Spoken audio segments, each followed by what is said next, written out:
老先生，在下孙越，炼丹小20年，这是在下新炼的2品高阶清元丹，想请老先生过过眼。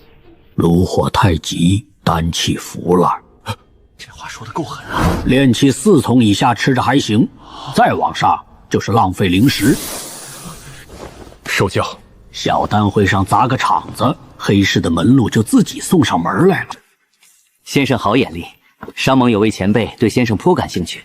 若先生愿意，今晚可去内局坐坐，谈谈高品丹药的买卖。若先生手里真有好东西，什么都能谈。什么东西？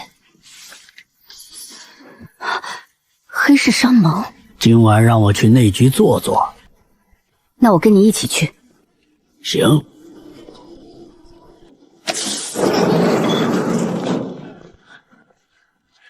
今日小丹会上那出断丹，隔宿5条街都听见了。赵凤山那张脸，想想就痛快。今日请您来，是想请先生玩个小局。赌丹局不比练，比看。每轮拿出1枚未开封的丹药，参赌者判断品药效缺陷，压中者得灵石。赌丹局，这是要验我的成色。行。3品下阶，品相还行。氧气丹火候差一点，问题不大。丹都没清干净，收火的时候漏了。确实有丹毒残留，表层一缕。3品中阶，品相好啊。2品上阶，老先生，温这大魔分明是压力到不了3品。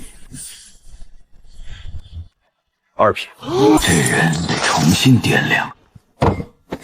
废丹吧，丹气都散了，不看的还看什么？这轮弃了。100灵石压这颗不是废丹，里面有药心，3品丹的药心，半截活的。灵石和彩头后送到先生桌上，里头还有间内阁，茶好些，也清静些，有几桩买卖适合坐下来慢慢聊。茶好就行，请跟上。你第3轮到底是看出来的还是赌的？你猜？我现在越来越不愿意猜了，因为每次猜完，答案都比我猜的还离谱。先生手里有没有4品以上的稳定货？你们黑市商盟吃得下多少？黑市不缺灵石，也不缺买家，真正缺的是稳定的高品货源。先生若能长期出货，黑市给的价能比百草阁高出2成。再看看，这是最近从一处衣服残局里收上来的东西，几个老朋友看过了，都说废了。先生若能看出门道，今夜这盒东西就送了。前3颗是废的，第4颗勉强能刮出点药渣，值不了几个钱。最后这颗被阴寒之气侵蚀过，外壳药性全乱了，但里头的丹心还活着。火属性药力没散，只是被阴寒封住了，正常手法探不进去。要是有人能剥掉外面那层死壳，重新激活丹心，这颗丹至少是4品。送了。来之前满脑子想着怎么防黑市下套，结果呢，赌丹局赢了灵石，又白捞一盒特殊废丹。这人到底是来逛黑市的，还是来捡漏的？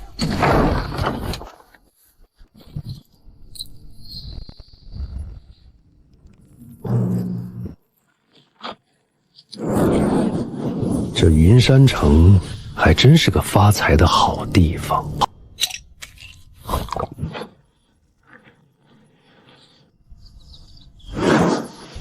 炼气6层成了，你拿走的东西，我会一点一点连本带利的拿回来。你昨夜，你怎么，顾大小姐大清早跑来就是为了盯着我看？你到底吃了什么妖药？昨晚睡得好，气色自然就好了。让我进去。百草阁那边有新消息，请。这绝不是什么驻颜丹能做到的，这人正在脱胎换骨。阁主那边已经开始安排了后续的丹药渠道和分账细节，这几天就会拟定期。还有一件事，黑市那边传出风声了，昨晚一个神秘老修连赢几场赌丹局，最后被魏执事亲自送出门。这消息已经顺着黑市的暗线传遍了云山城的几个大圈子，你现在算是半只脚踩进这城里的丹药厂了。明白。阁主让我提醒你，最近少出门，尽量调，盯着你的人比你想象的要多。明白。等等，帮我弄点东西。2品灵兽骨要火金兽的脊骨，再来3株暖脉草5斤火纹米。你要炼什么丹？这几样东西配在一起，药性太杂，成丹率极低。谁说我要炼丹？我要做饭。成了，叔父，这条路走对了，灵山和丹药配合，才是现在最完美的修炼方式。尝尝。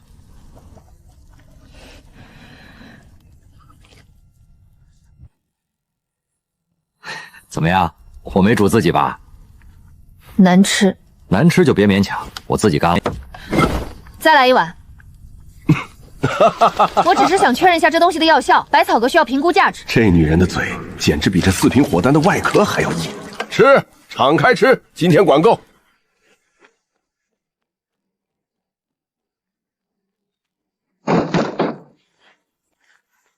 叶先生，在下姓赵，是百草阁的管事，阁主特意吩咐我来请您过去一趟。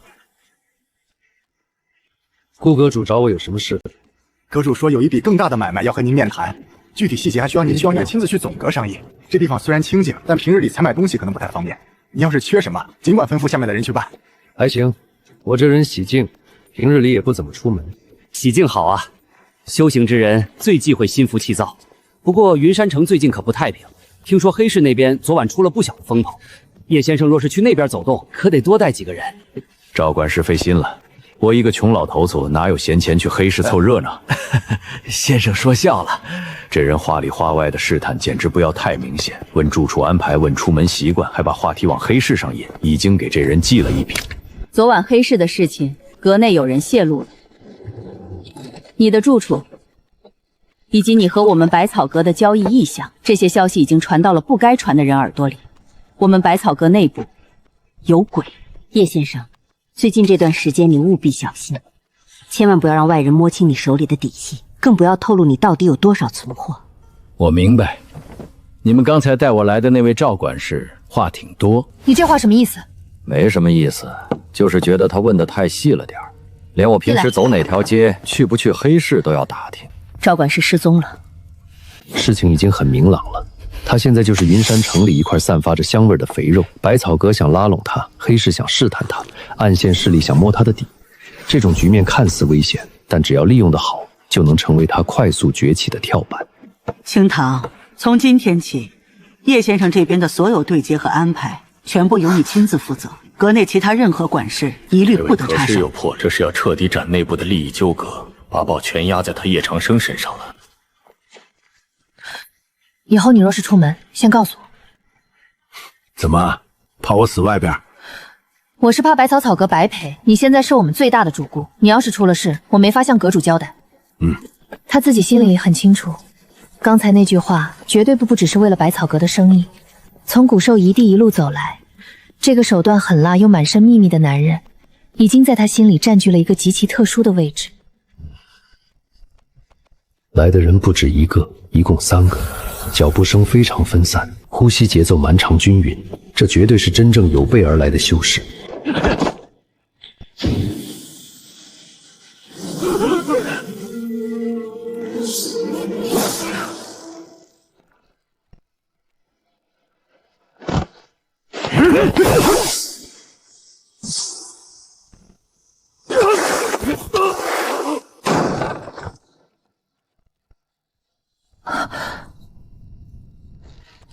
谁派你们来的？不说是吧？我有的是办法让你开口。死士，黑牙帮，这帮不知死活的东西，看来上次清理还不够干净。你倒是越来越熟练了。穷出来的习惯。这老家伙明明刚刚才杀人不眨眼，现在却又摆出一副穷酸老农的做派。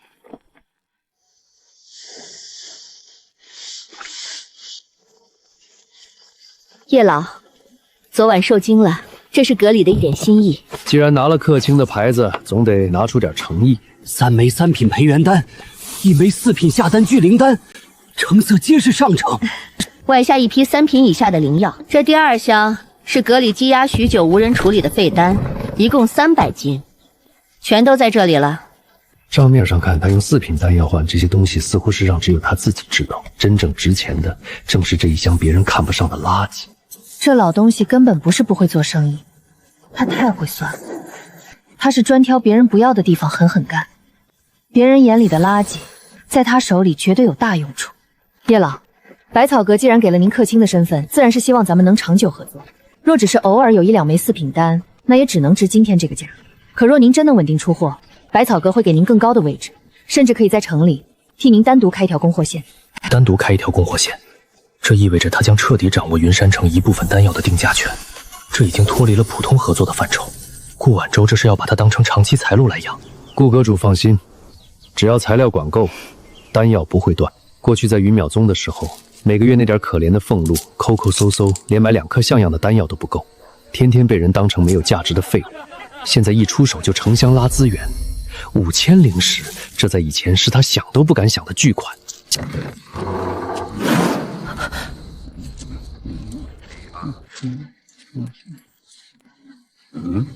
你很缺钱吗？修仙哪有不缺钱的？百草阁。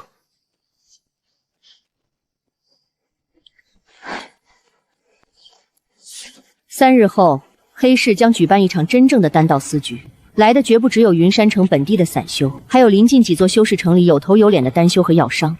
信里明确写着，若叶长生愿意赴局，黑市可替他安排一个正席位置。叶长生最近的风头实在太盛了，刚成了百草阁的座上宾，又折了3个炼气后期的杀手，现在若是再去黑市出风头，肯定会引来更多凶狠的目光。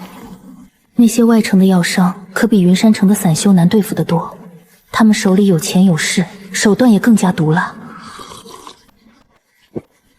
我去。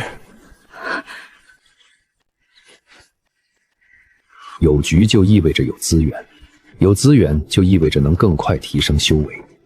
至于危险，他现在走的这条路本来也没哪一步是绝对安全的。有融合空间。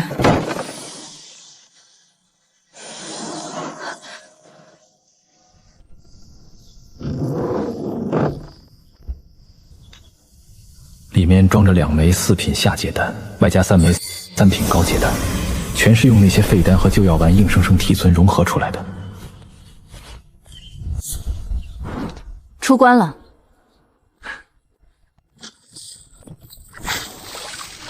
顾姑娘，黑市这种场合穿什么比较显贵？你穿什么都像刚抢完人。他不知道这种变化是好是坏，但他清楚，这个枯瘦的老修已经在他心里占据了一个不容忽视的位置。阁下可以进，这位姑娘还请移步偏厅等候。在这等我。这地方水太深了，百草阁的招牌在这里未必管用。万一叶长生在里面出了事，他根本不可能第一时间冲去捞人。这种脱离掌控的感觉让他很不舒服。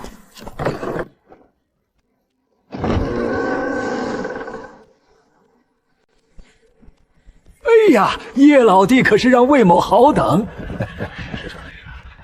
诸位，这位就是近日在云山城风头正盛的那位叶师傅。小丹会上一眼断丹，咱们黑市的赌局里也是连客数关，如今更是被百草阁奉为座上宾。魏某今日特意请叶老弟过来做个正席，大家也算认识认识。炼气中段，顶多不过5、6层的样子。在场的哪一个不是炼气后期？一个这种修为的小老头，就算眼力毒一点，能看出几枚丹药的真伪，在这场真正拼底蕴和实力的私局里，又能有几分分量？这玉壶如果顺走，至少能换3块中品灵石。赤灵果带回去碾碎了，配上自己的废丹，绝对能搞出一锅大补的灵膳。既然人都到齐了，咱们也就别耽误时间了。老规矩，这第一轮不赌丹，只见药。这15个盒子里装的都是从各地收来的稀罕灵药。规矩很简单，猜年份，算药性，估出一个行价，谁给出的答案最准，这些灵草里面当轮的头彩就归谁。根本不需要用神识去探查，左手传来的感应清晰的如同亲眼所见。这15株灵药的底细已经在他脑海中扒得一干二净。3号是空壳假身，7号年份用药水催熟了20年，9号寒气压底150年份，底价至少500下品灵石，全对，丝毫不差。叶老弟果然名不虚传，这第一轮非你莫属了。这个老东西是真的半点亏都不肯吃。本是为了拔得头筹，谁知刚一开局，所有的风头全被一个外来的落魄老修抢得一干二光。哼！今日既然大家都兴致这么高，老夫便将这枚新近出炉的3品高阶回灵丹拿出来，请在座诸位同道一起参奖品评，也算给这一轮添个彩头。咱们在黑市做买卖，靠几分眼力猜猜药草出处，顶多算讨个巧。真正的丹道，严大师这枚回灵丹纹成霜，色泽如此透明，绝对是3品回丹的极品。严大师愿意拿出来让我等开眼，这是我等的福分。叶老弟，你看严道术今日这般大方，连压箱底的宝贝都拿出来了，不如你也给大家讲2句评语。魏执事说的极对，叶道友刚才的眼力，那可是让老夫都叹为观止。若是云山城这位名头正盛的叶师傅不赐教几句，倒显得老夫这枚丹药完全摆不上台面了。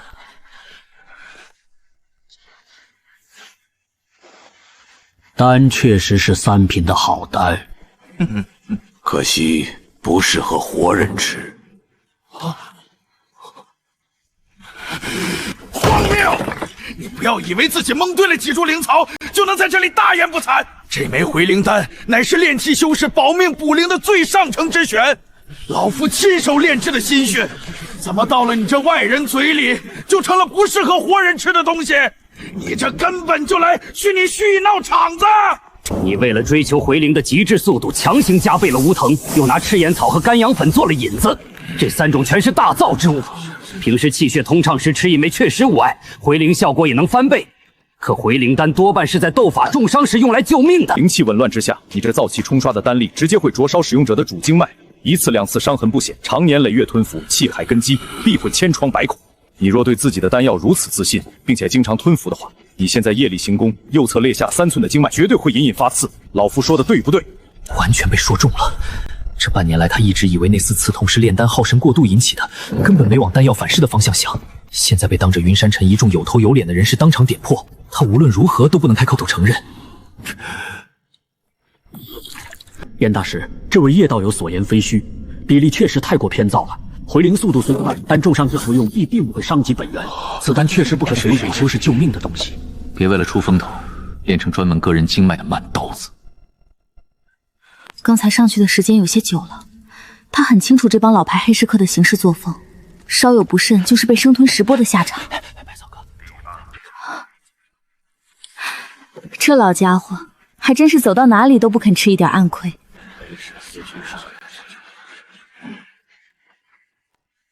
既然人都到齐了，咱们也就别耽误时间了。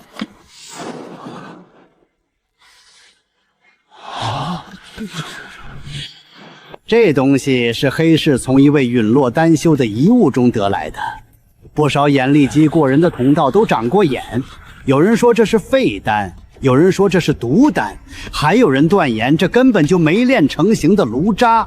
今日第3轮，咱们就玩点有难度的。谁若能断出这东西的来历、药令以及用途，这一局便算胜出。魏执事，这根本没有什么玄机。这就是一枚炼制失败的毒丹，里面的药性早就死绝了，外层这些裂纹就是火候失控导致药力反噬的痕迹。这种东西留着只派人，根本没有任何价值。严大师所言极是，这确实是一枚死丹，死气沉沉，毫无半点灵性可言。哼，叶老弟，你不来看看？这绝对不是废丹。那层死气沉沉的瓢皮完全是伪装，在那层灰白的硬壳之下，死死封印着一股极其精纯的雷属性药力，细腻且狂暴，随时处于爆发的边缘。这东西不是毒丹，也不是废丹，叶长生，你少在这里故弄玄虚，这上面的死气连瞎子都能看出来。这是一枚被人故意炼坏了一半的丹药，外层那些灰纹和死气全都是做出来的假象，目的就是为掩盖里面真正的药气。这东西的真名应该叫雷脉丹。真正值钱的是藏在死气壳子底下的那道雷脉药心。若是修炼雷系功法的修士，或者体修冲关破脉，亦或是肉身遭受重创需要强行重塑经脉，吞下这颗药心，效果绝对远超了寻常的次品丹药。这枚丹药的原主人在临死前确实留下过只言片语，那份残缺的巨简上隐隐约约提到了雷脉二字。黑石耗费了极大的人力物力去查证，始终没有人能给出一个确切的答案。今天，这个谜底被用一个外来的落魄老修轻描淡写的解开了。哈哈哈哈哈！好，极好！叶老弟这双眼睛当真是神乎其技。这第3轮的胜者非叶老弟莫属。按照规矩，这枚怪丹归你了。叶老弟，老哥哥这里还有一个消息，全当是给老弟添个彩头。3日后，黑市会有一批从外城领运来的残损丹炉和废药箱，都是些没经过手的好货色。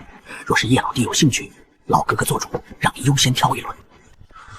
魏准是费心了，3日后叶某一定准时赴约。今日这趟黑局到此结束。今天这趟黑市赚得盆满钵满，不仅狠狠打压了那帮本地丹修的气焰，拿到了进入更高层交易圈的门票。最关键的是这枚雷脉丹，这东西对别人来说或许是个隐患，但对于拥有异变灵种的我来说，绝对是无价之宝。他现在的身体亏空极大，寿元所剩无几，想要在极短时间内补足气血冲破境界，寻常的温和丹药根本起不到作用。只有这种霸道至极的雷脉药力，才能强行冲开他的那具衰败身躯里的淤堵经脉。这枚雷脉丹就是他逆天改命的关键一步。黑市商盟最是现实，不看资历，不问出身，直人一样东西，实打实的价值。魏只是摆出这副姿态，等于是在明晃晃地告诉在场所有人，这个面容枯骨他们黑市认下了。谁要是再敢不开眼去招惹，那就是在打黑市的脸。在这云山城混了这么多年，他严嵩河还从未今日这般奇耻大辱，偏偏在这个节骨眼上，他连一句狠话都不敢放。魏只是就在旁边站着，他若敢在这个时候发作，明天他的尸体就会被扔进城外的乱葬岗。想弄死他的人多了去了，早在几10年前，他就从死人堆里爬出来过。如今多一个严嵩海，根本算不得什么。怎么还怕我被人拿去炼丹？我只是怕你死在里面，到时候百草阁还得费心费力去重新找个客卿。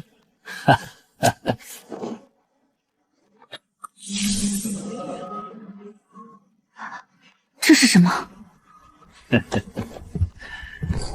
普通的老修怎么可能拥有如此毒辣的眼力？普通的流放弟子更不可能在黑市那种吃人不吐骨头的地方游刃有余，甚至还能让魏只是那种老狐狸低头是好。这个人身上到底藏着多少秘密？你以前到底是做什么的？年轻时候命不好，被耽误了。眼前这个看似寒酸落魄的老人，身上背负的旧事绝对远超他的想象。那是一种真正失去过一切，从无尽深渊里爬出来的死寂。等等，拿着。他当然知道这株寒鸦灵草的价值，对于修炼冰系功法的卫士来说，这东西绝对是大补之物，可遇不可求。这太贵重了，我不能要。你今晚在楼下等了这么久，一路陪跑，总得给你点辛苦钱，拿着吧，这东西对我没用。以后你若再去黑市，提前告诉我。是为了这枯瘦老头当众踩了脸，黑市商摆明要保那个叫叶长生的老东西，明面上我根本动不了手，但这口气我咽不下去。大半夜的跑来送死，老东西，活腻歪了吧？瞎了你的狗眼！老夫严嵩河叫你们黑鸦帮的魏首领出来见我。什么狗屁我管你是什么河！今晚就拿你们的心肝下酒！真要死在这个不知名的小喽啰手里，他严嵩河简直就会成整个云山城的笑话。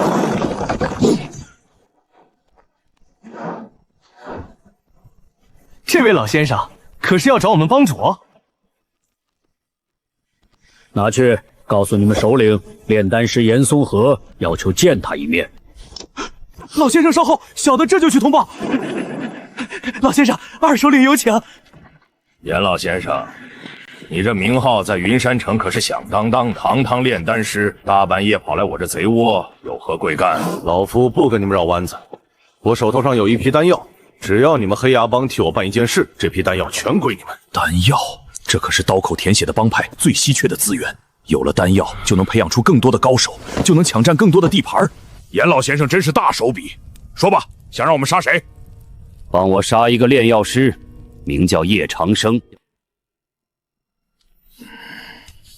这个名字听起来有些耳熟。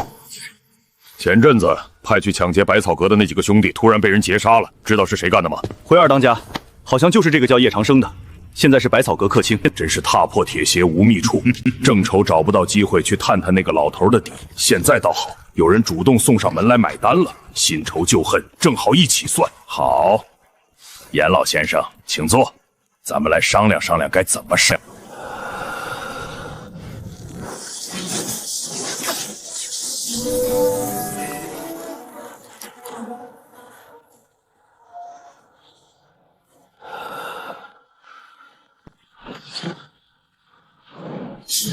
这枚雷脉丹的效果极好，不仅彻底稳固了之前强行提升的境界，还让他百尺突破到炼气境7层境界，还差一步就能到8层了。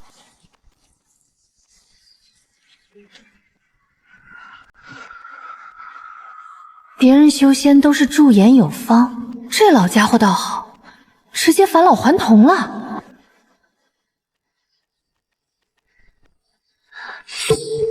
顾姑娘，一大早盯着我看什么呢？没看什么。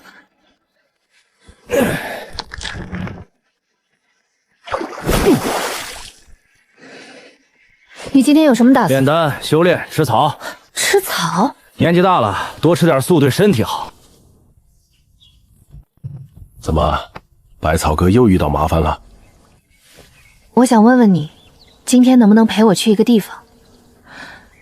百药谷。百药，一听这名字就是个宝地，至少也得漫山遍野长满100种灵草吧？对于我这个极度渴求资源的穷鬼来说，这简直就是致命的诱惑。就咱俩这关系，去女澡堂我都陪你。用你陪啊？只要灵药永转，挨几句骂算什么？既然要叫百药谷，里面的灵响品阶肯定不低。自己那只左手已经饥渴难耐了，只要能随便薅点羊毛，突破炼气8000，绝对有戏。这地方怎么看都不像是能长出灵药的风水宝地，连一丝灵气biến动都感觉不到。到了。顾姑娘，你说的百药谷，能告诉我它的全称吗？百味药师埋葬的山谷。怎么了？顾姑娘，在修仙界，我们一般管这种地方叫坟冢或者乱葬岗。你大清早爆出来说带我来个好地方，结果你带我来上坟，我连早饭都没吃。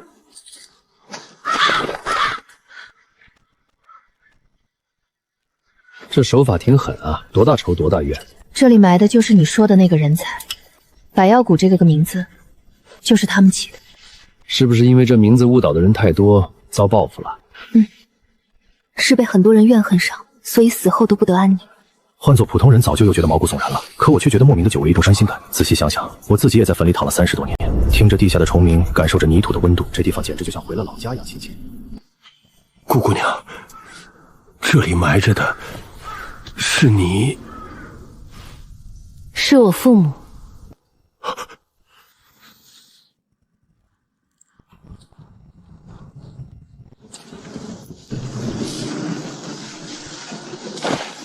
爹爹，女儿要走不动了，这次大概是最后一次来看你了。娘多少年回来看过了，最近我做梦总是梦到你。二丫10年前也修仙去了，家里现在好多孩子，好多人都陪丫头身边，可是丫头好想你。凡人如蝼蚁，100年岁月不过坛主一挥间。他当年被废了仙美，只能眼睁睁看着身边的人一个个变老，慢慢走向死亡。他平时习惯了自己扛着一切，突然被人这么护在怀里，第一反应居然不是拔剑，而是有一瞬间的失神。你不怕，爹爹在。这哪里是他那个满脸皱纹的90岁老闺女？刚才风太大，迷了眼睛。他活了这么大，还从来没被男人这么抱过，简直是占尽了便宜。叶长生，你再胡说八道，我就把你埋在这儿。顾姑娘，这坟到底是怎么回事？多大仇能被破坏成这样？这丫头脾气还真是倔，明明是个娇滴滴的大小姐，非要干这种粗活。灵气外放，隔空御物，这老家伙对灵气的掌控力简直精准到了可怕的地步。行了，别用那种眼神看我，举手之劳而已。谢谢。这还是他第一次听到顾清堂道谢，平时那副冷冰的样子，现在看起来倒是顺眼多了。这东西看着卖相真不错，而且里面还蕴含着淡淡灵气，拿来当贡品简直是暴殄天物。哦，原来是闹鬼啊！等等，闹鬼！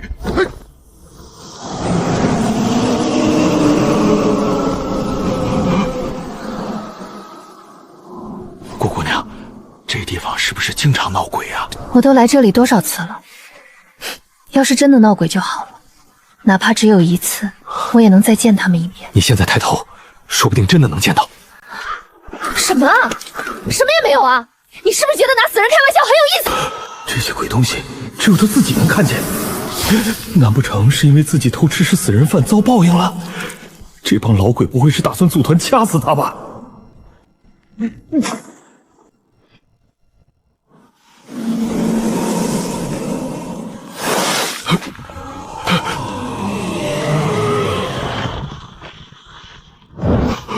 县长，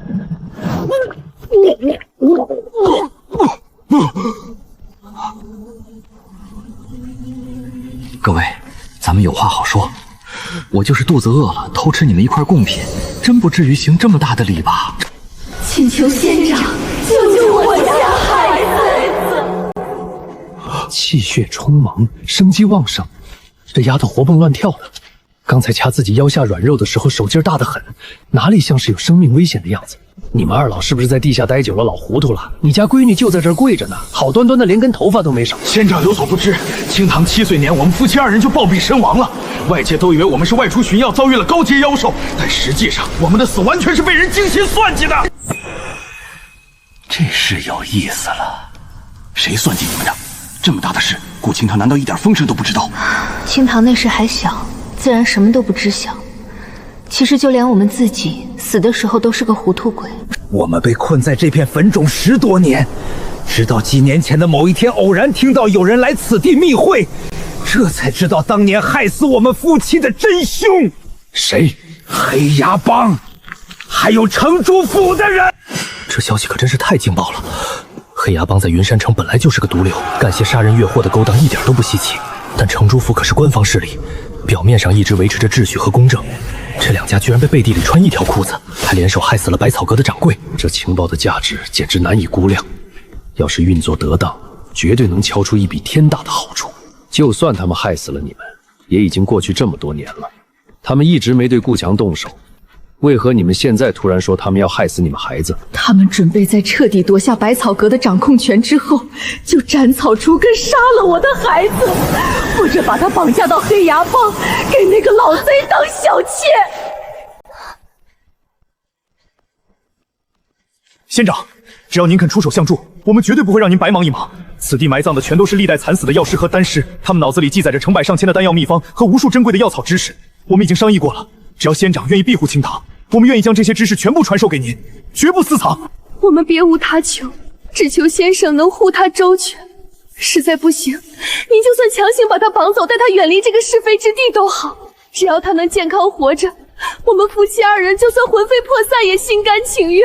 上百位药师的丹方和知识，这简直就是一座移动的宝库。有了这些东西，在炼丹一途上绝对能省几10年的苦功，这报酬太丰厚了。更不重了，二位这叫什么话？以我跟顾姑娘的过命交情，就算没有任何报酬，我也会拼死保护她的安全。我叶某人行事向来重情重义，我可绝对不是冲着你们那些丹方和药草知识来的哦，你们可千万别误会。虽然他看不清，但他绝对从这些老鬼的脸上看到了一抹心照数宣的笑容。多谢仙宝少爷。直到这一刻，他才彻底明白过来，自己今天之所以能撞见这些鬼东西，根本没有任何巧合，完全是因为左手这颗变态的灵种在发力。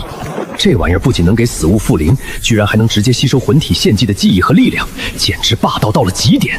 这帮老鬼炼丹是真猛啊！100多号人，几百年的炼丹知识传承，无数次炸炉失败总结出来的控火经验，成百上千种偏门甚至失传的古老丹方，这简直比云淼宗外门丹院的藏书阁还要生猛10倍。这哪里是什么孤魂野鬼，这分明是一群闪闪发光的财神爷！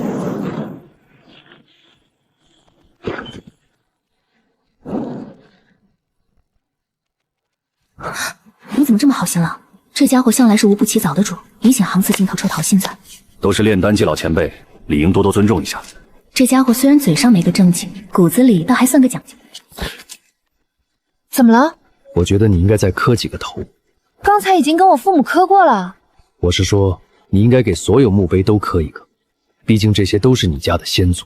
我总不能说这些老鬼刚刚把毕生绝学都传给我了吧？既然拿了人家这么大的好处，让顾蜻蜓这个百草阁的后辈给他们磕个头，也算是替这些老鬼讨个心理安慰。也对。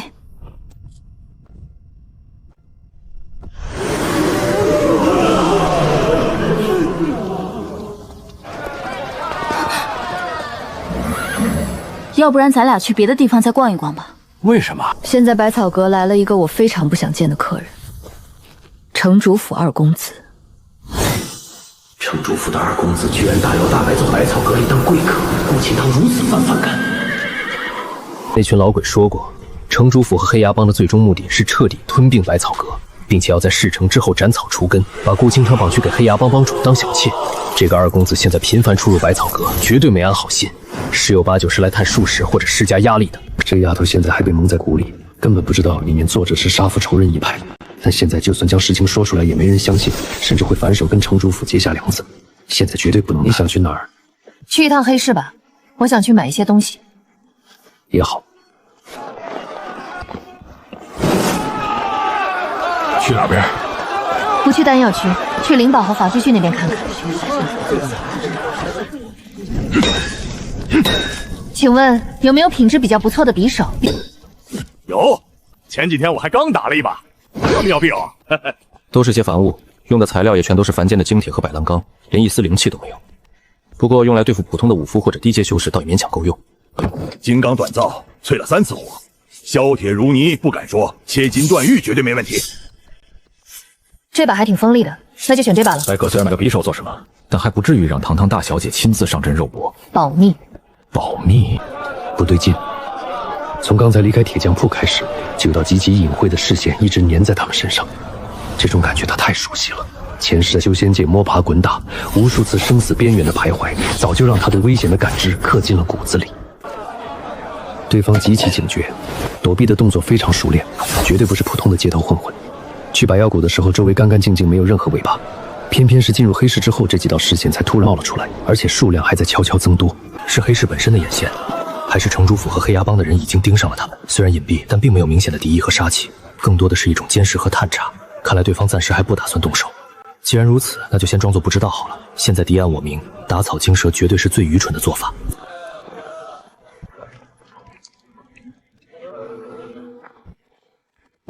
这绝对不是普通的玉石，里面蕴含着某种极为精纯的水系或者冰系灵气，甚至有可能是某种残破的灵。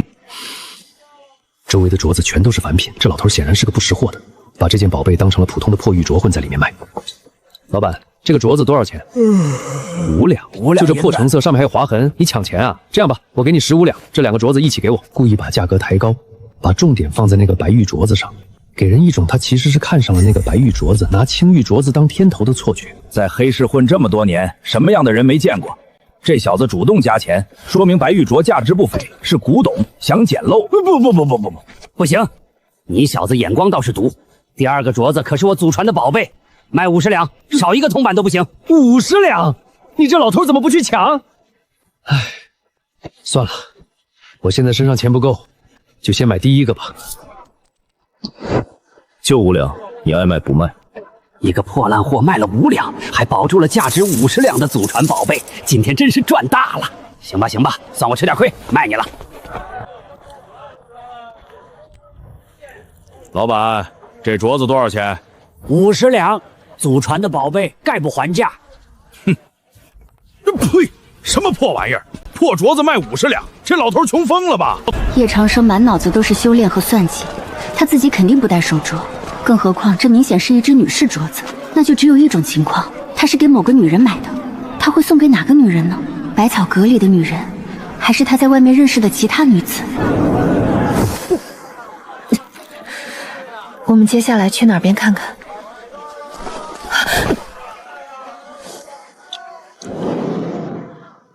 这镯子送给你，拿着吧。为什么给我买？这丫头怎么突然这副表情？难道是嫌弃这镯子太破了？完全没有道理啊！瞅你这妞挺俊，就想买给你。他怎么也没想到叶长生嘴里居然会蹦出这么一句轻佻的，花了5两银子，不心疼？5两银子而已，少吃几顿肉就省出来了。今后1个月，别啊，暂时就不放油怎么吃？替你省钱，随你便吧。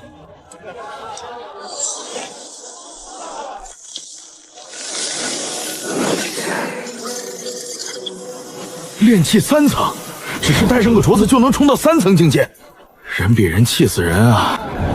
我这拼死拼活把脑袋拴在裤腰带上修炼，人家倒好，随随便便一个5两银子的破镯子就直接起飞了。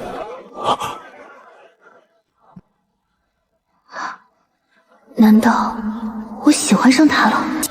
你看着我干什么？没什么。你脸怎么这么红？寒气入体，发烧了？你别过来！我喜欢上他了。这个念头一旦纯生，如同野草一般在心里疯狂生长。怎么办？光是跟在他身边走着，心脏就一直砰砰狂跳，根本停不下来。这丫头肯定是飘了，绝对是仗着自己有了修为开始狂起来了。刚才带上镯子直接冲到炼气3层，体会到了修仙者的力量。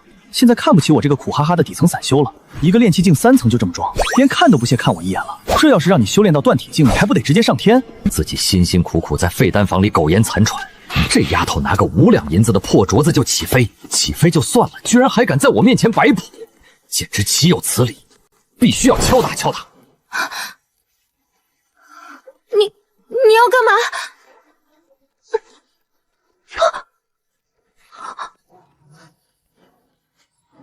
才炼气境3层，别狂！他摸我脸了，他居然捏了我的脸！为什么要摸我的脸？难道他也对我有意思？肯定是这样，不然他怎么会做出这么轻易的举动？你今天去哪儿了？一向沉稳端庄的百草阁阁主，泰山崩于前都能面不改色，今天为何会是这副失态的样子？去了一趟百药谷，怎么了，姑姑？刚才城主府那边来人了，城主府的2公爷萧复方亲自来见你，带了整整10车的重礼，点名道姓要见你，说是要商讨一下你的婚。姑姑，这件事先不要在这说，我根本不城主府2公子提亲，关他屁事？他现在满脑子都是怎么弄到更多的废丹，怎么把修为提上去。这种大家族的联姻戏码，他一点兴趣都没有。不过，他关心的是自己的利益。顾清堂现在是他和百草阁合作的唯一纽带，自己需要的那些废丹和灵药，全靠顾清堂去操作。如果顾清堂嫁去了城主府，百草阁肯定会换人跟他对。新来的人还能不能像顾清堂这么好说话？能不能继续给他提供那么多废丹，这都是未知数。清堂，你怎么有修为了？我怎么可能有修为？从小到大，姑姑顾婉舟一直严厉禁止我接触任何修行功法。百草阁里上上下下的护卫、掌柜，哪怕是跑堂的伙计，多少都懂点吐纳炼气之法。唯独我这个少阁主，连最基础的引气诀都没看过一眼。姑姑，你是不是搞错了？我从来没有修炼过啊。刚才那一瞬间的灵力反震绝对做不了假，怎么可能搞错？你现在的境界明明白白就是炼气境3层。你周身环绕着这么浓郁的一层灵气，难道你还说不知道自己的修为？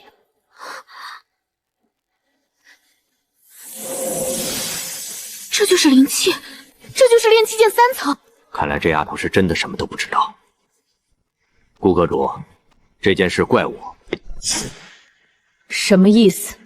那是我们在黑市上买的，我看那镯子材质特殊，本意是想买来给他防身用。结果他戴上之后，镯子里的寒气一间倒灌，他的境界直接冲到炼气境3层。顾阁主，我有一件事不明白，顾清堂身为百草阁的少阁主，为什么不能修炼？凡人寿命不过短短100年，修士一旦踏入仙途，寿命可延长200载甚至更多。他有了修为，对百草阁的传承来说，难道不是天大的好事吗？这个问题从小到大问过无数次，每次都被姑姑严厉的敷衍过去。今天，她也想知道真正的答案。其实这件事跟清堂的父母有关。当年我哥哥和嫂子跟城主府那边的人私下立过一个约定，等清堂他踏入修行之路有了境界，就必须嫁到城主府，并且百草阁的所有内务都要由城主府的人来。什么？原来这就是姑姑一直不让他修行的原因。只要他是个凡人，这个约定就不会生效，百草阁依旧能保住独立，他也能自由自在的活着。一旦他有了修为，城主府就会名正言顺的接管百草阁，顺便把他也吞并进去。这根本不是什么婚约，这是一场蓄谋已久的吞并。换做以前，他对嫁人这种事毫无概念，嫁给谁都无所谓，毕竟那是父母定下的规矩。为了百草阁，他可以牺牲自己。但是现在，他是1万个不想嫁。他脑海里全是在黑市里叶长生拉着他手腕的画面，全是他捏自己脸颊时的温热触感。他绝对不要嫁给别人。可我不想。行了，清堂，你今天跑了一天也很累了，先回房去休息吧。这件事我们明天再说。顾阁主，现在有时间吗？可否单独聊一聊？叶可可，请随我来。外界对于我哥哥嫂子的死一直众说纷纭。顾清堂的父母到底是怎么死的？有人说他们是遭遇了高阶妖兽，有人说他们是惹不该惹的仇家，但实际上，当我见到他们的时候，他们已经是2具冰冷的尸体了。当时是城主府的人出面帮忙营救，也是他们把尸体带回来的。城主府帮忙营救，这么巧？坊间一直有流言说清谈父母的死根本就是被城主府所害，目的就是为了尽早促成那个约定，好名正言顺地吞并百草阁。但我只能把这些话当成玩笑，绝对不能放在心上，更不能去查。城主府的势力极其庞大，远在百草阁之上。如果真的将这个传闻当真，跟城主府彻底闹翻，那么百草阁上上下下几百口人绝对没有好日子过。我的顾虑很现实，作为阁主，我必须权衡利弊，不能凭着一腔热血去送死。那你呢？抛开传闻，你怎么认为？我当然觉得没有这些阴谋论。当时尸体被城主府的人送回来，我亲自带人连夜做了一遍检查，尸体经过了百草阁最严密的尸检，没有任何被人谋杀的迹象，连一丝多余的暗伤都找不到，死因确确实实是遭遇了高阶妖兽的袭击。你难道要让我凭着坊间几句毫无根据的传闻去跟城主府拼命吗？百草阁上下几百口人的性命都在我手里，我是阁主，我必须为活着的人负责，我赌不起。城主府的势力确实庞大，但行事作风未免太急躁了一些。越是掩饰的完美，越说明背后有鬼。顾清堂有了修为后得嫁入城主府，这一点我完全能理解。大势力之间通过联姻来巩固关系是很正常的事情，但有一件事说不通：为什么城主府要强行插手百草阁的经营权？联姻归联姻，夺权归夺权。城主府既然已经是云山城的土皇帝，何必急着把手伸进百草阁的账本里？吃相未免太难看了吧？因为百草阁的生意从来不局限在云山城。前些年我哥哥嫂子还在的时候，百草阁的丹药势力发展的极其迅猛，我们阁内炼制出的丹药质量极高，完全比得上外面那些修仙宗门出产的丹药。正因为丹药质量好，经常有很多外面的宗门修士大老远跑来跟我们合作。清堂的父母性格豪爽，借着生意的机会结识了许多实力强大的修士大能，百草阁的名声也越来越响亮。他太熟悉这种套路了。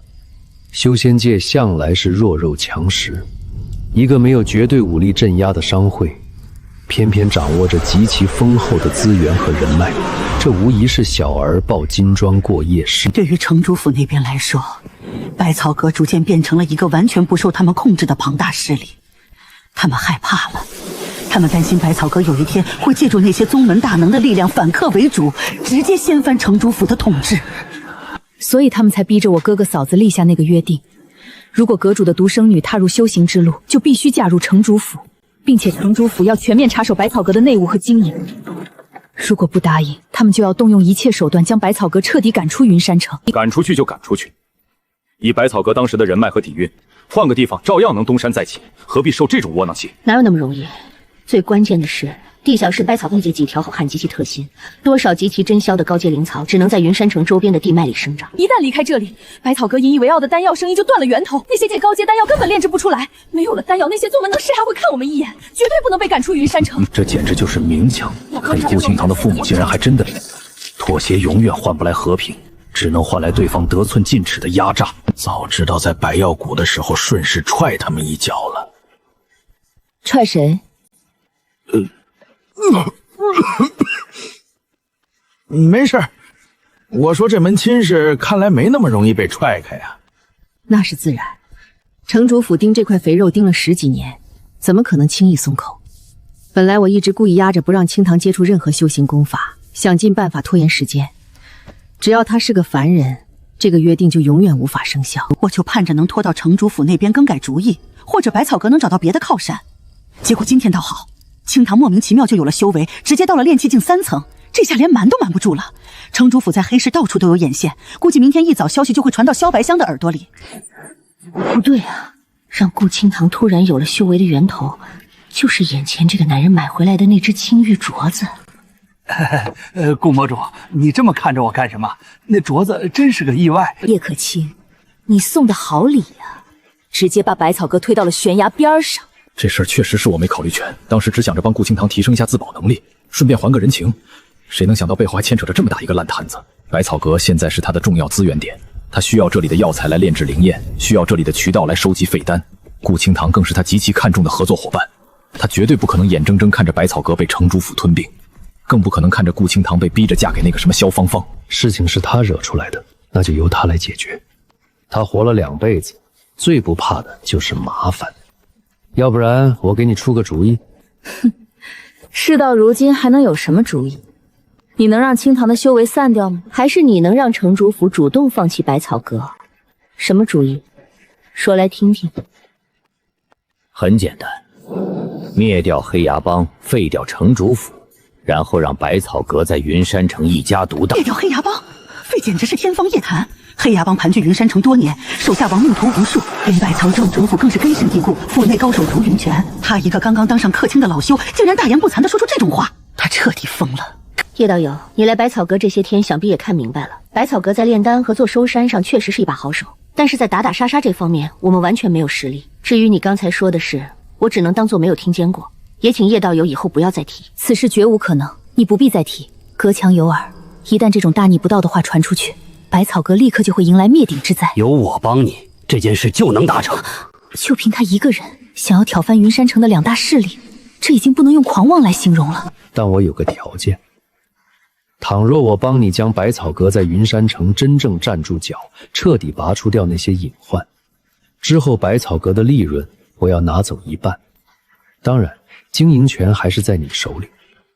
当初请叶长生成为百草阁的客卿，他是觉得他一手绝妙的炼丹本事能够变废为宝，能够一眼看穿3品丹的底细。他愿意拿百草阁的资源去结交这个人，把他当成百草阁的摇钱树和护身符。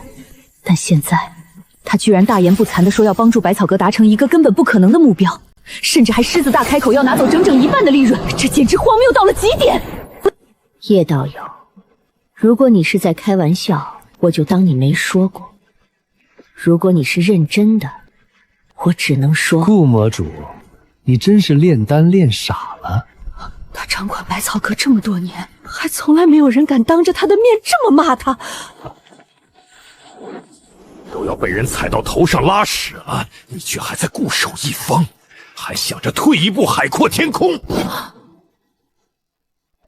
他活过怎么自己还没说什么，叶长生反而先声夺得残酷？修仙界从来没有退让求全的道理，只有把刀架在别人脖子上，别人也跟你讲规矩。顾晚舟这种商人思维，在绝对的武力压迫面前根本不堪一击。顾清堂有修为的事情，你以为能瞒多久？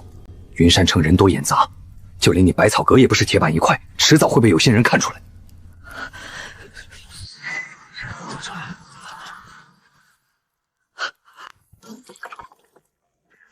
你拒绝不了城主府，那么他早晚都要嫁入城主府。城主府费尽心机定下那个约定，你以为只是为了娶个媳妇儿？他们要的是名正言顺，要的是插手百草阁的经营权。一旦顾清堂嫁过去，之后几年，城主府必然会仗着她是前阁主独女的身份，慢慢揽过所有的经营权。到时候，你顾晚舟就徒有一个阁主的虚名，实际上狗屁不是。整个百草阁上下几百口人，全都得看城主府的脸色行事。你费尽心血保住的家业，连骨头渣子都会被他们嚼得干干净净。叶长生这番话算是结结实实说到了他的心坎上，扯下了他一直以来用来遮掩恐惧的遮羞布。他何尝不知道城主府的狼子大信，何尝不知道顾清堂嫁过去会是什么下场？他只是不敢去深想，只能走一步看一步。对方绝对没有在开玩笑，这个男人敢这么说，就一定有着他无法想象的底牌和手段。一半的利润固然让人肉痛，但如果连百草阁都保不住，利润又有什么意义？被人吞并和分出一半利润，这笔账他还是算得清的。请先生指点。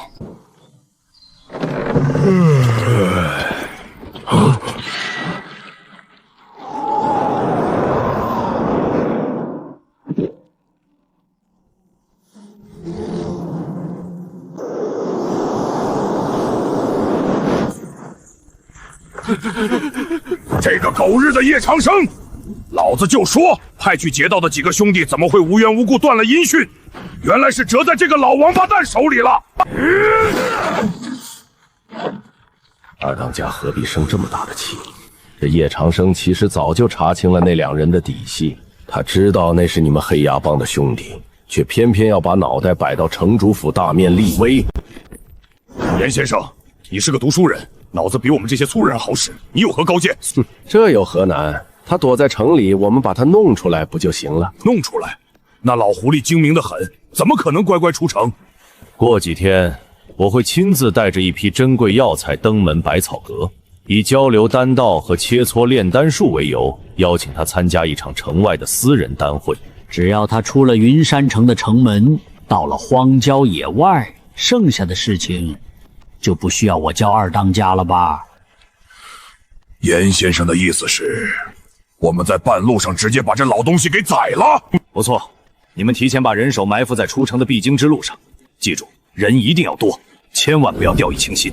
这叶长生虽然看起来老奈，但修为底线很深，实力绝不简单。如果去的人少了，真容易被他找到破绽逃脱。严先生未免太高看那个老不死的了。我黑牙帮在云山城地界混了这么多年，连筑基境的修士都敢碰一碰。我打听过了，这叶长生满打满算也就是个炼气后期的修为。对付这种半截身子入土的老修，我随便派几个断体境的弟兄过去，就能把他剁成肉酱。二当家，叶这多是有幽香那股邪门脱下的。这老头贼用精得很，一旦被他撕开一条逃回城里，把事情捅到城主府那里，你我都吃不了兜着走。哈哈哈哈哈！就算他去城主府告状又如何？死人是不会说话的。不过严先生既然这么不放心，我就多调1倍的人手，保证把这件事安排滴水不漏，绝不让他活着看到明天的太阳。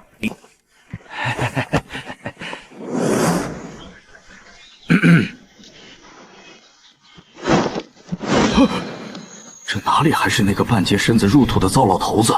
这分明是一个正值壮年的修士。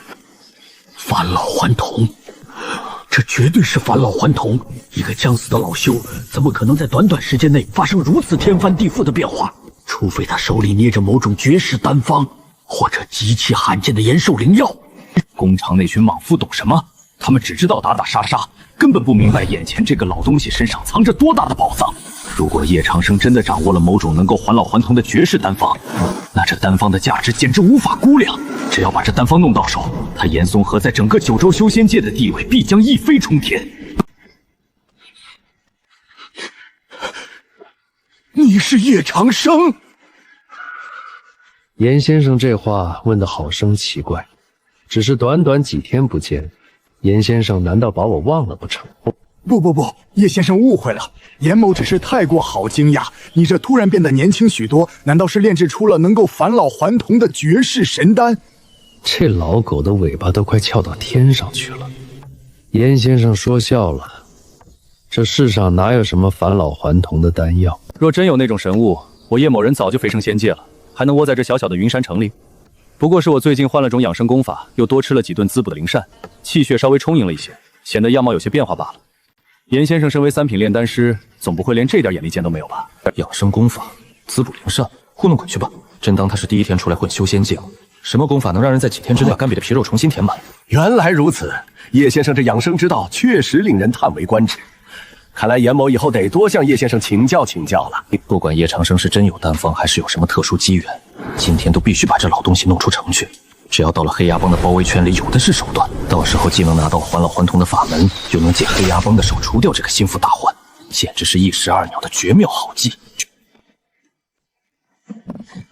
叶先生，其实严某今日登门，是专门为你而来。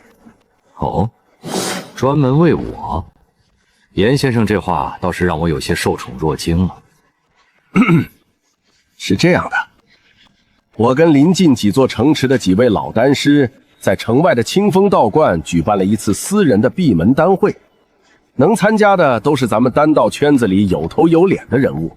先前在黑市司局上，叶先生看丹断药的本事出众，严某回去之后也是深感佩服。所以这次特意争取了一个名额，想邀请你一起前往清风关。这次丹会规格极高，我们几个老骨头也会拿出各自珍藏多年的绝密丹方，大家相互交流印证，只求叶先生能赏个脸，到时候也给我们的丹方指点一二。综合这番话说的滴水不漏，既捧高了叶长生，又抛着绝密丹方作为诱饵，换做任何一个对丹道有追求的修士，恐怕都很难拒绝这样的诱惑。只可惜，他今天面对的是叶长生，一个早就把他的底细摸得一清二楚的人。严先生确定是邀请我出城？我伪装的极好，他绝对不可能看穿。那是自然，清风观就在城外30里，风景秀丽，最适合我们丹师静心交流。叶先生若是准备好了，我们现在就可以启程。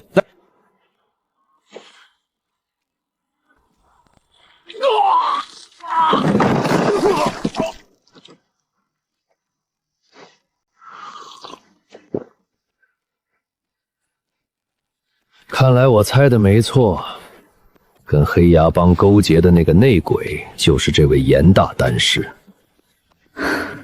可惜了，这严嵩河在云山城一带也算是有头有脸的人物，如果不动这些歪心思，安安分分做他的3品炼丹师，本来还能受人敬重。严嵩河临死前怎么也不明白，叶长生到底是什么时候看穿了他的计划。我从来不知道严嵩和黑牙帮有勾结。你早就知道是他？我从来不知道严嵩河跟黑牙帮有勾结。这老东西平时伪装的太深了，满口的丹道仁义，谁能想到他背地里干着杀人越货的勾当？我之前把那几个黑牙帮余诺的首级割下来，连夜扔到城主府的大门外，是个为了引黑牙帮上弓的饵。我算准了黑牙帮咽不下这口气。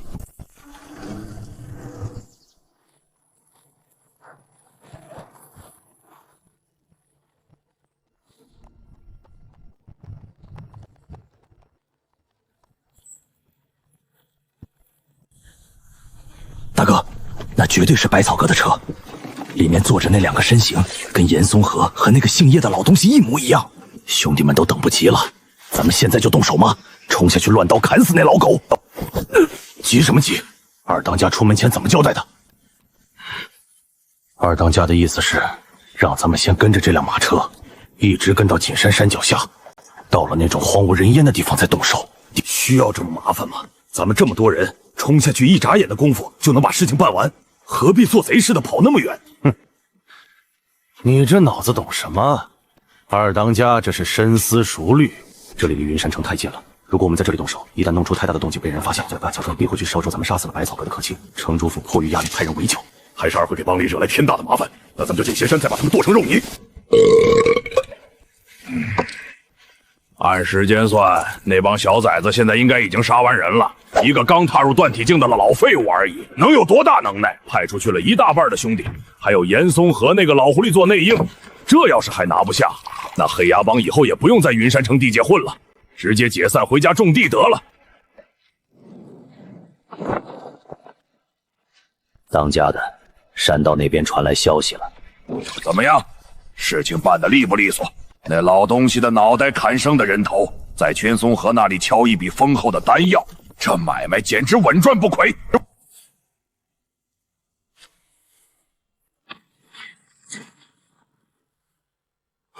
怎么回事？哪里来的爆炸？这动静简直要把山都炸平了！你是谁？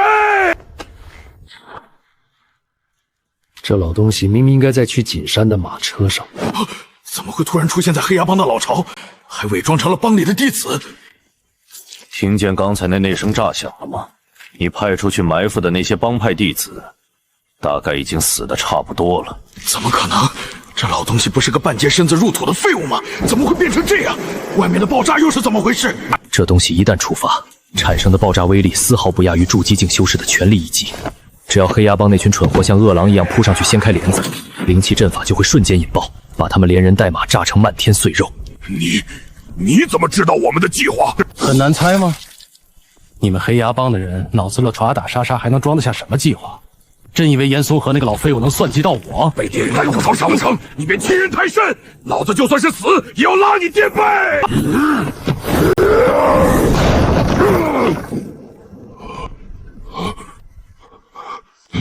太慢了。从你的死开始，我会一点一点把你们黑牙帮彻底肃清。对了，你叫什么来着？算了，死人的名字不重要了。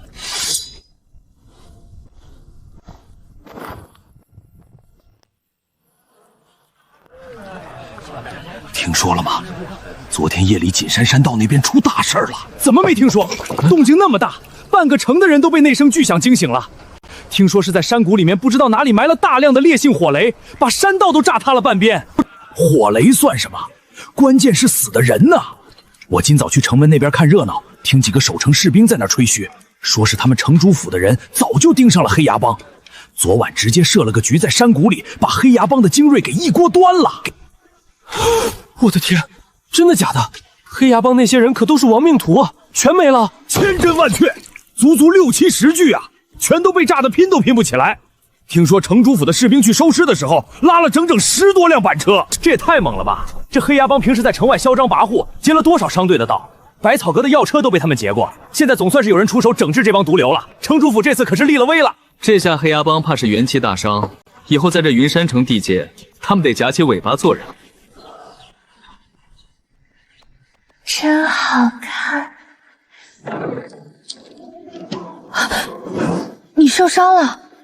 别人的血，我答应了你的父母，今后会照顾你，绝不让你在这云山城里再受半点委屈和拘束。我原本的意思，父母的死因，准备把黑牙帮和城主府连根拔起，彻底扫清百草阁的障碍，让你能安安稳稳的当这个少阁主。答应我父母，照顾我，这算什么？求婚吗？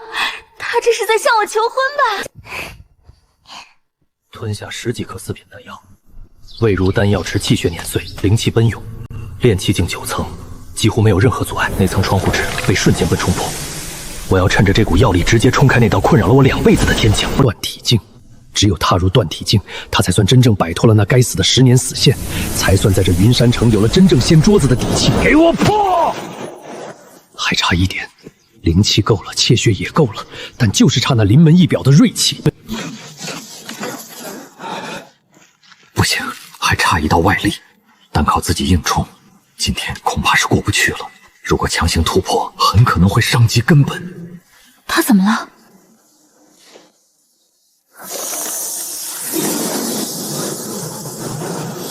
就是所有灵气全没懂我风水，疯狂现在！断体境1层成了。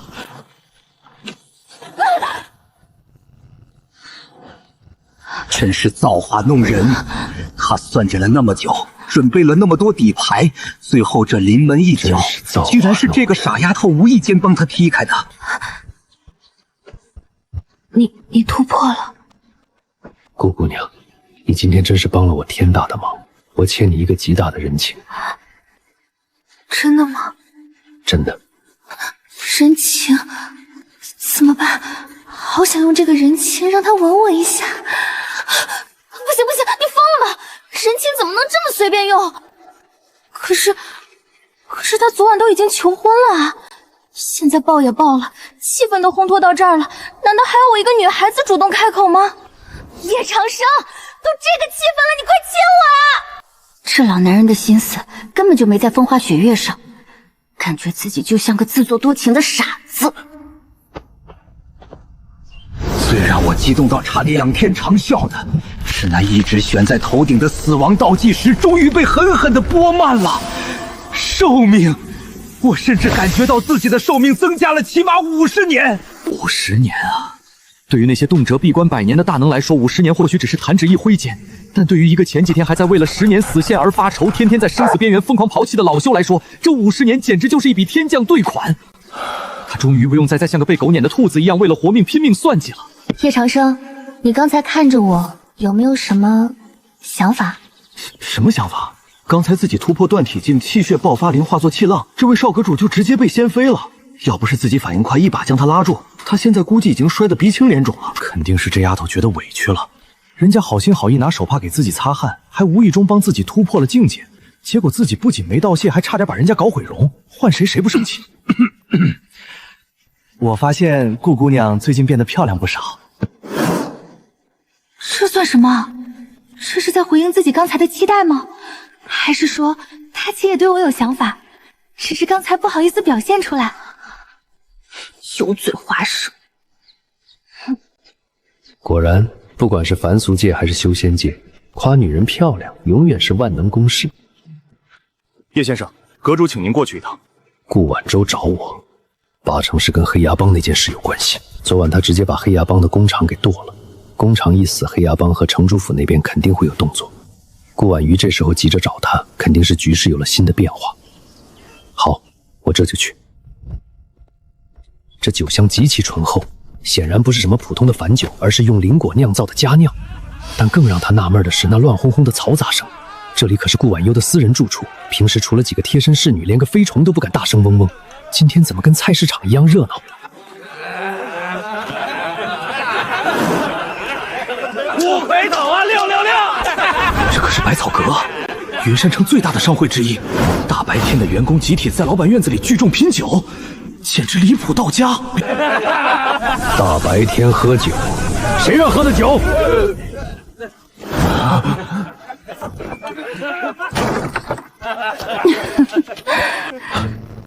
差点没认出来。我让的，高兴就得喝酒，来，一起喝酒。这女人受什么刺激了？难道是黑牙帮打过来了，在这喝断头酒？堂堂百草阁阁主，怎会如此放纵自己？在印象里，顾晚舟就是一个没有感情的赚钱机器和权力平衡大师。他走的每一步棋，说的每一句话，都是经过深思熟虑的。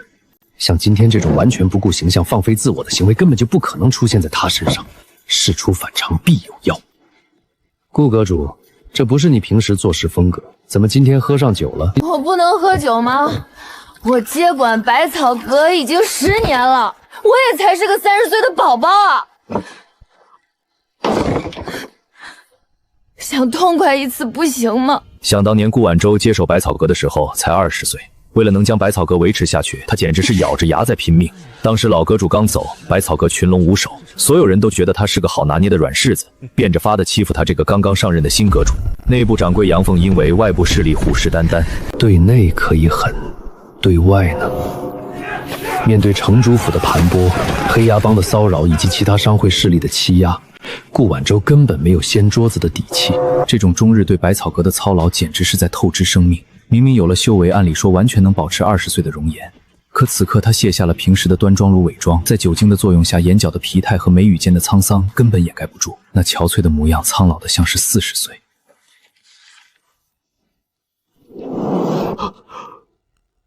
黑牙帮咽不下这口气，今后会用尽一切办法对付城主府。这通告贴得满大街都是，显然黑牙帮这次是真急眼了。你看，现在他们中了你的圈套，开始狗咬狗，鹬蚌相争，渔翁得利，我们坐着看戏就好了。难怪这女人今天跟疯了一样，原来她大白天喝酒居然是这个原因。压在她心头10年的2座大山，城主府、黑牙帮，终于因为昨晚我的一波极限操作彻底撕破了脸皮。10年了，她终于不用再每天提心吊胆的在两边陪笑脸了。是啊，她从20岁苦苦支撑百草阁，别看平时处老练稳重，但归根见底内心的少女风姿还是有一些。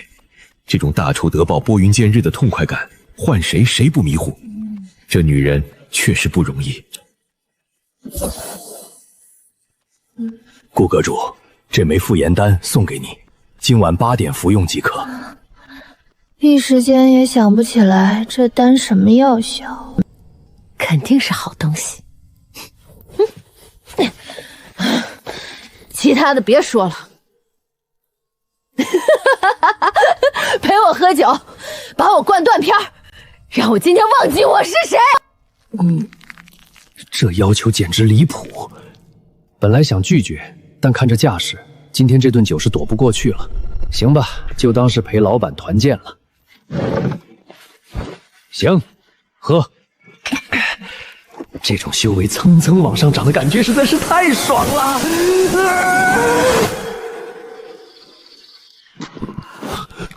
顾清堂怎么在我怀里？昨晚不是在顾晚舟的院子里喝酒吗？难道是顾清堂看自己喝醉了，把自己扶回了小院？这小丫头还挺贴心。等等，这身段，这曲线，完了，喝大了！不能慌，趁着他还没醒，只要自己不动声色的抽身离开，神不知鬼不觉，这事儿就算翻篇了。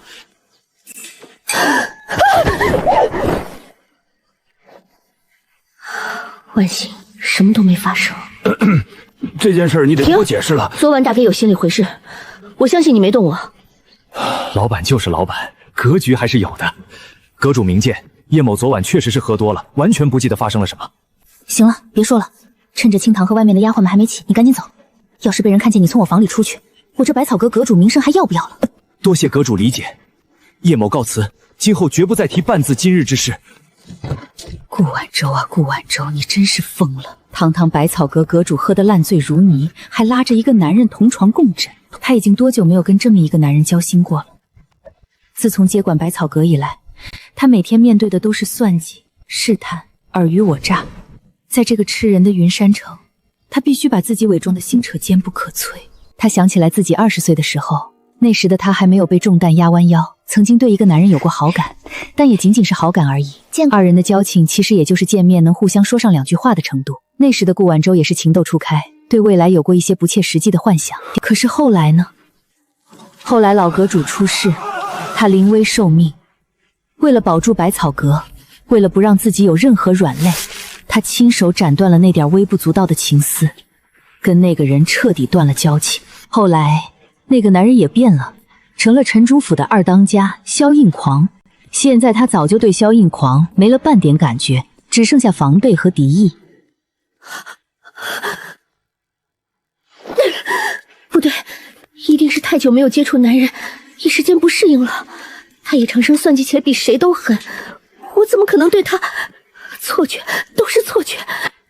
自从成为阁主之后，日夜操劳，他发现自己日渐衰老，眼角的细纹，眉宇间的沧桑，怎么用脂粉都惹盖不住。从那之后，他就已经不怎么照镜子了。他害怕看到那个憔悴的像40岁的自己。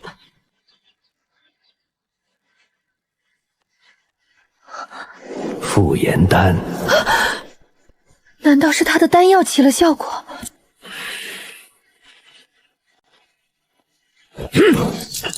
现在跟黑牙帮的关系彻底闹僵，都怪那群没脑子的士兵，为了屁大点功劳，竟然真的去缉拿黑牙帮的人。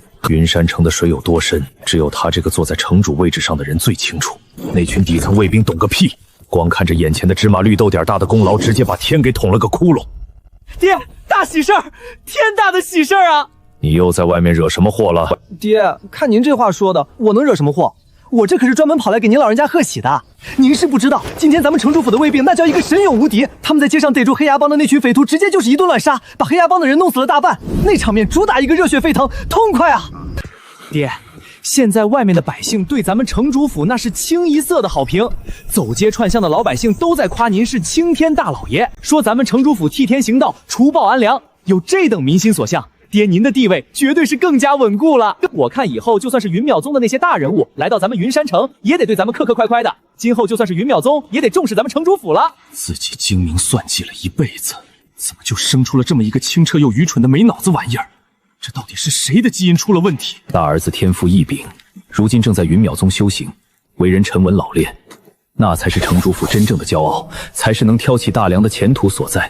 可是大儿子一心想到，这城主的位置100年之后，8成是要传给眼前这个傻子的。这要是让他当了城主，云山城怕是连城墙都得被人给拔了去。爹，您怎么不说话？是不是也被这惊喜给砸晕了？你简直就是个无药可救的家伙！自己得知这天天大的好消息，连口水都没来得及喝，第一时间跑来祝贺爹，怎么反而被劈头盖脸骂了一顿？这剧本走向不对啊！爹，您骂我干嘛？我做错什么了？蠢货！一个可以进云淼宗杂物库的蠢货！你觉得得到百姓可有可无的支持，跟黑牙帮为敌，这两个哪个对我们的坏更大？爹，这黑牙帮平时净给咱们添乱了，灭了些百姓支持的话，咱们以后加税还能多捞一笔钱。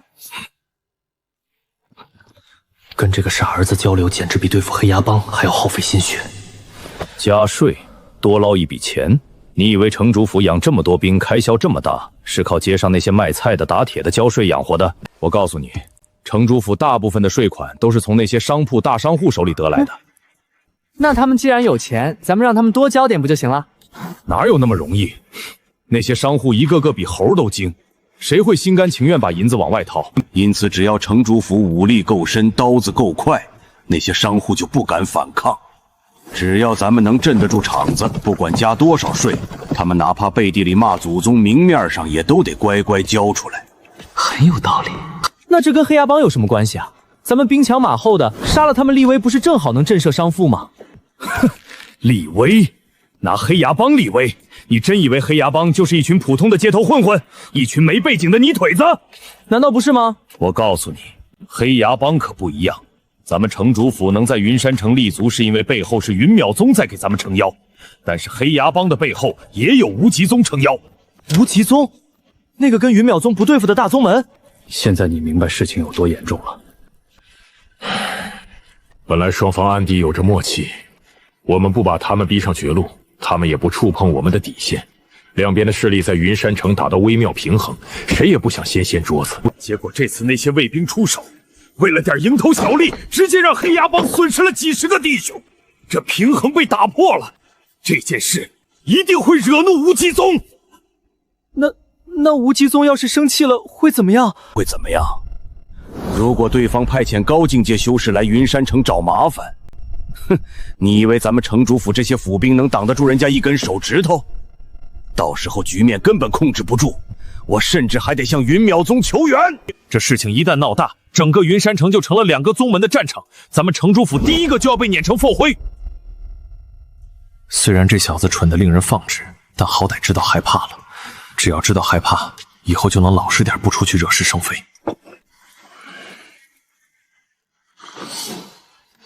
太好了，爹！这么说，大哥就能回来了。脑瓜子嗡嗡作响，自己口干舌燥的分析了半天生死存亡的局势。这小子的关注点居然是大哥能回来。要是真到了向云淼宗求援那一步，怕是大儿子回来正好赶上给全家收尸。他终于意识到，刚才那个进云淼宗杂物库的喷货评价，对于这个傻儿子来说，根本就不是骂人的话，甚至可能是一种极高的夸奖。这不是在做梦吗？对，肯定是做梦。魏执事大可不必这么惊讶，今后我或许还有很多丹药要经过你们商盟。百草阁现在已经拥有炼出5品丹药的实力，到时候自然也少不了定期奉献1-2颗。啥玩意儿？百草阁已经拥有炼制5品丹药的实力，这要是真的，那云山城的天可就彻底变了。能炼制5品丹药的势力，别说在云山城，就算放眼整个大荒，那也是有资格成为黑市商盟排名前列的大客户啊！绝对不可能造假，绝对不可能造假！这可是货真价实的5品神物，定期奉献1-2颗，听听这是人话吗？5品丹药论颗给就算了，还定期，还1-2颗！别说2颗了，就算叶长生只给他半颗，甚至是一层刮下来的丹粉，他魏某人都能半夜笑醒，然后爬起来给自己2个大嘴巴子，确认不是做梦，这哪是客卿啊？活祖宗！他现在都有想直接给叶长生跪下磕3个响头的冲动。怎么，魏执事觉得这笔买卖商盟吃不下？不，叶先生，您这话说的，我们商盟就算把底库当了，也绝对给您安排的明明白白。只是叶先生，按理说，百草阁既然有了这么逆天的底牌，第一个要考虑的合作对象自然是我们商盟。可是云山城谁不知道，百草阁少主顾清德跟城主府二公子有婚约在身，这事儿都已经快人尽皆知了。既然两家即将结为姻亲，百草阁怎么会越过城主府第一个选择跟我们商盟深入合作呢？虽然百草阁以前确实通过黑市商盟走了不少丹药，但那说白了也就是这正常的商业往来了，还不得也不欠谁。现在这种级别好处抽成，既然能代表百草阁放出这种话，这里面的水恐怕深得很。这老狐狸确实不好忽悠，不过他早有准备。叶先生，这又是？这叫复颜丹，没别的作用，就是能让人气血重组、洗毛发髓。简单来说，能让你年轻个20-30岁，恢复鼎盛时期的容貌与精力。复颜丹返老还童，难怪这位爷几天不见，简直像换了个头。原来是吃了这等神丹妙药。对于修士来说，修为固然重要，但谁不想永葆青春？这复颜丹的价值，在某些特定的圈子里，甚至比那枚5品丹药还要恐怖。第一次见到魏执事的时候，我就跟你一见如故，说出来不怕你笑话，感觉你跟我已经去世的弟弟有几分相似。他今年少说也有60好几了，满脸褶子，头发花白，而眼前的叶长生，经过这阵子的滋养和修为突破，看起来撑死也就30出头。这叶先生不仅丹道造诣通神，这睁眼说瞎话的本事也是登峰造极呀！为了拉拢我，连死去的弟弟都搬出来了，这是把我当傻子忽悠呢？管他呢！别说当弟弟了，就算叶长生现在指着他说你长得像我太爷爷，他也认了。尊严算个屁，在真金白银和寿命容貌面前，尊严连个屁都算不上。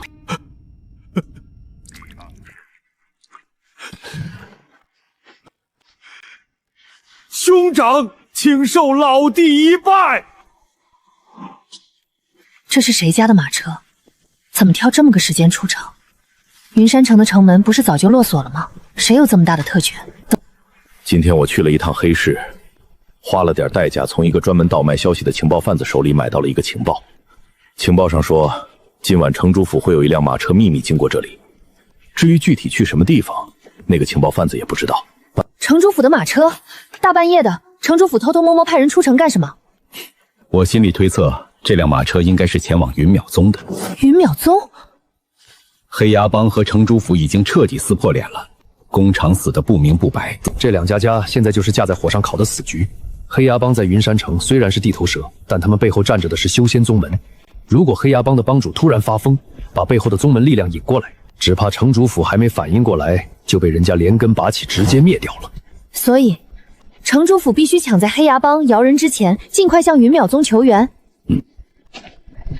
那你大半夜带我来这里，吹着冷风看这辆马车，你该不会是收了好处，打算拉着我一起给这辆马车当护卫吧？我可事先声明，我最讨厌城主府那帮道貌岸然的家伙，我绝不跟他们扯上任何关系。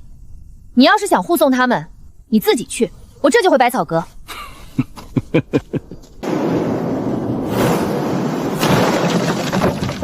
什么人敢进城主府的车？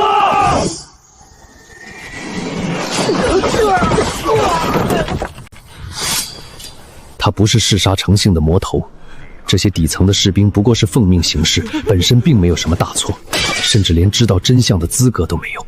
但在云山城这个即将被引爆的火药桶里，任何一丝妇人之仁都可能让他死无葬身之地。我知道你们是无辜的，但为了达成我的目的，只能杀了你们。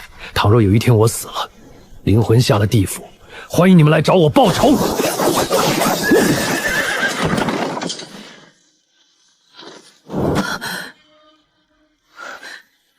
叶长生，你为什么要杀死他们？城主府要是知道自己派出去求援的马车被劫，肯定会气疯的。你这不是平白无故给自己惹麻烦吗？我要的就是他们发疯。我这么做是为了进一步激化城主府跟黑牙帮的矛盾。这次城主府派人出去求援，如果真的被顺利到达云淼宗喊来了帮手，那云山城的局势就会瞬间倒向城主府，黑牙帮会被单方面碾压，到时候冲突就起不来了，我们想要的乱局也就成了一个笑话。我明白了，断了他们的后路，逼着他们把底牌都砸在云山城里互相撕咬。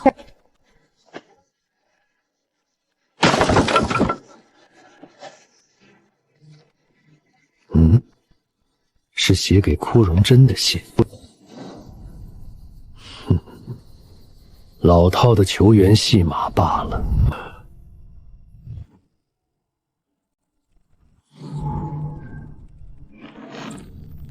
按理说，云山城作为云妙宗的边外势力范围，每年产出的资源大头都必须规规矩矩上缴到宗门公库。可这信上却写得清清楚楚，这批足以令人眼红的丰厚资源，正准备通过商盟的隐秘渠道，避开宗门耳目，单独运送给库容真。难怪萧应恒一个外放的城主，敢在云阴城这种地方只手遮天。难怪他敢压着百草阁打，甚至敢跟背后有宗门背景的黑牙帮撕破脸。原来如此，原来萧应环根本不是什么尽忠职守的宗门外派人员，他彻头彻尾就是库容真养在外面的一条私犬。这两人暗中勾结，吞下了本该属于云淼宗的巨量资源。他之前还在头疼库容真人为堂堂四长老，若是将来回了宗门，自己该拿什么去对抗条老毒蛇？现在刀把子自己送上门了，只要把这封信收好，将来回到云淼宗，这就是指控库容真贪墨宗门巨额资源、私结外臣的铁证。这玩意儿对库容真来说，绝对是能要了他半条老命的杀手锏。你笑什么？这信里到底写了什么见不得人的东西？一封求援信还能让你看出花来？没什么，只是刚好查到了一笔很有意思的烂账。宗门高层那种吃人不吐骨头的情谊，对现在的你和百草阁来说，知道的越少越安全。不过清堂，我现在有十足的把握能把城主府彻底弄垮。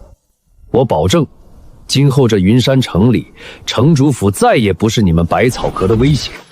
萧应恒的好日子到头了。你认真的？你真的能弄死城主府？你都不知道，我姑姑接手百草阁这些年吃了萧应恒多少暗亏。那条老狗表面上道貌岸然，背地里却纵容手下三番五次的劫我们百草阁的货，还逼着我们提高上交的供奉俸。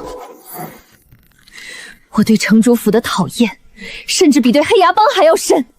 黑牙帮至少是明着抢，萧应恒那帮人全都是趴在我们身上吸血的伪君子。放心，吸进去的血，我会让他连本带利的吐出来。那这里怎么办？要不要我用化尸粉把这些尸体处理掉？若是被城主府顺藤摸抓查出什么蛛丝马迹，我们会有大麻烦。不用，处理干净了，萧应恒怎么知道人死了？留着这些尸体比一电黄手管用得多。那是黑牙帮的令牌，你连这个都提前准备好了？做戏做全套嘛，只留半枚就够了。剩下的剧情，萧应环自己会在脑子里补齐的。走吧，天快亮了，明天城主府的戏一定会很精彩。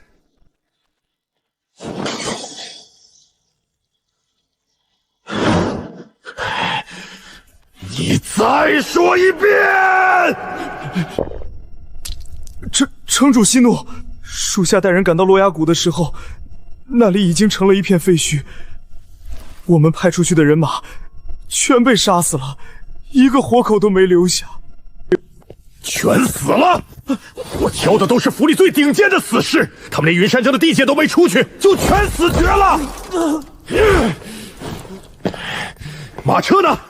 装信的暗格查了没有？信送出去了没有？那封信里可是有着他跟库容真多年来贪墨账目的明细，要是那玩意儿丢了，或者落到了东信人手里，他萧应河哪怕有10个脑袋都不够砍的。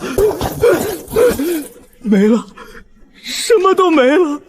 马车被极其恐怖的力量砸得粉碎，连拉车的马都被一分为二。信没了，球员被截断了，账目也被人拿走了。到底是谁？到底是谁干的？谁敢在云山城地界上劫我城主府的球员车队？城主，我们在领头死士尸体旁边的血泊里发现了这个东西。现场打斗的痕迹太干净了，对方实力极强，只留下了这一样线索。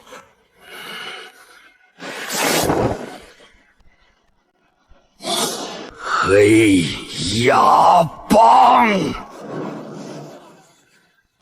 萧应恒这么多年搜刮的那些见不得光的灵石和资源，绝对不敢明目张胆地用车队运往云淼宗。一旦被宗门执法堂查出端倪，库容真和萧应恒都得吃不了兜着走。这种赃物只能走地下黑市的渠道来洗白，而云山城最大的黑市渠道自然就是商盟。叶大人，叶老您来了，快里面请。哎呦，什么风把叶大人给吹来了？叶大人这次来商号有何事吩咐？您放心，手下人一定办得漂漂亮亮。也没什么大事，就是想问问，最近有没有从城主府那边发出来的货？有，当然有。城主府可是咱们商盟数得着的大客户，每个月都有固定的一批重货要走咱们的渠道。在哪儿？带我去看看。叶大人，这恐怕有点不合规矩。城主府的货都是密封好的，萧城主那脾气你也知道，要是让他知道咱们思虽茶宴，怎么，我看看都不行？要不我现在派人去把魏老弟叫出来，让他亲自陪我一起看。别！叶大人，您这说的哪里话？规矩是死的，人是活的。您是魏大人的贵客，想看什么自然就看什么。您这边请，小人亲自给您带路。就是这下人了，这些货金贵的很，都是明天一早就要发出的。手下人平时都是当祖宗一样供着，生怕磕了碰了惹麻烦。行了，让你周围这些护卫和伙计都退下去。叶大人，这仓库重地，不留人看着。我不喜欢我看货的时候旁边有人大喘气。出了任何事我担着，直接记在魏执事的账上。都聋了吗？没听见叶大人的吩咐？全都退出去，把门关上，谁也不许靠近。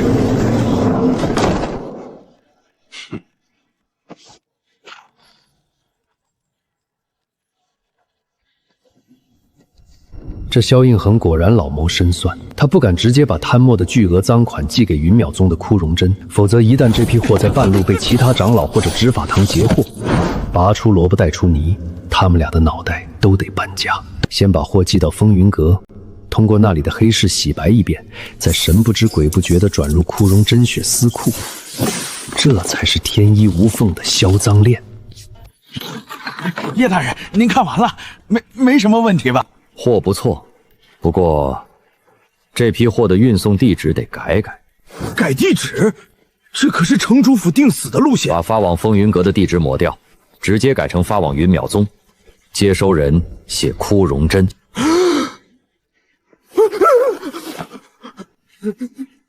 使不得啊，叶大人，您这是要我的命啊！私自篡改城主府的货单，还要直接发给云淼宗的长老，这要是让萧城主知道了，非得把我扒皮抽筋不可，咱们商盟的信誉也全毁了。你怕萧应廷扒你的皮，就不怕我现在就拧了你的脑袋？这事儿是我让你干的。萧应恒要是敢来找商盟的麻烦，让他直接来找我。魏执事那边，我自然会去替你担着。你是个聪明人，应该知道在云山城的黑地里，到底是城主府的手长，还是魏长氏的刀快。小人明白了，小人这就去安排。字迹写清楚点儿，可别耽误了咱们城主大人孝敬宗门长老的这片心意。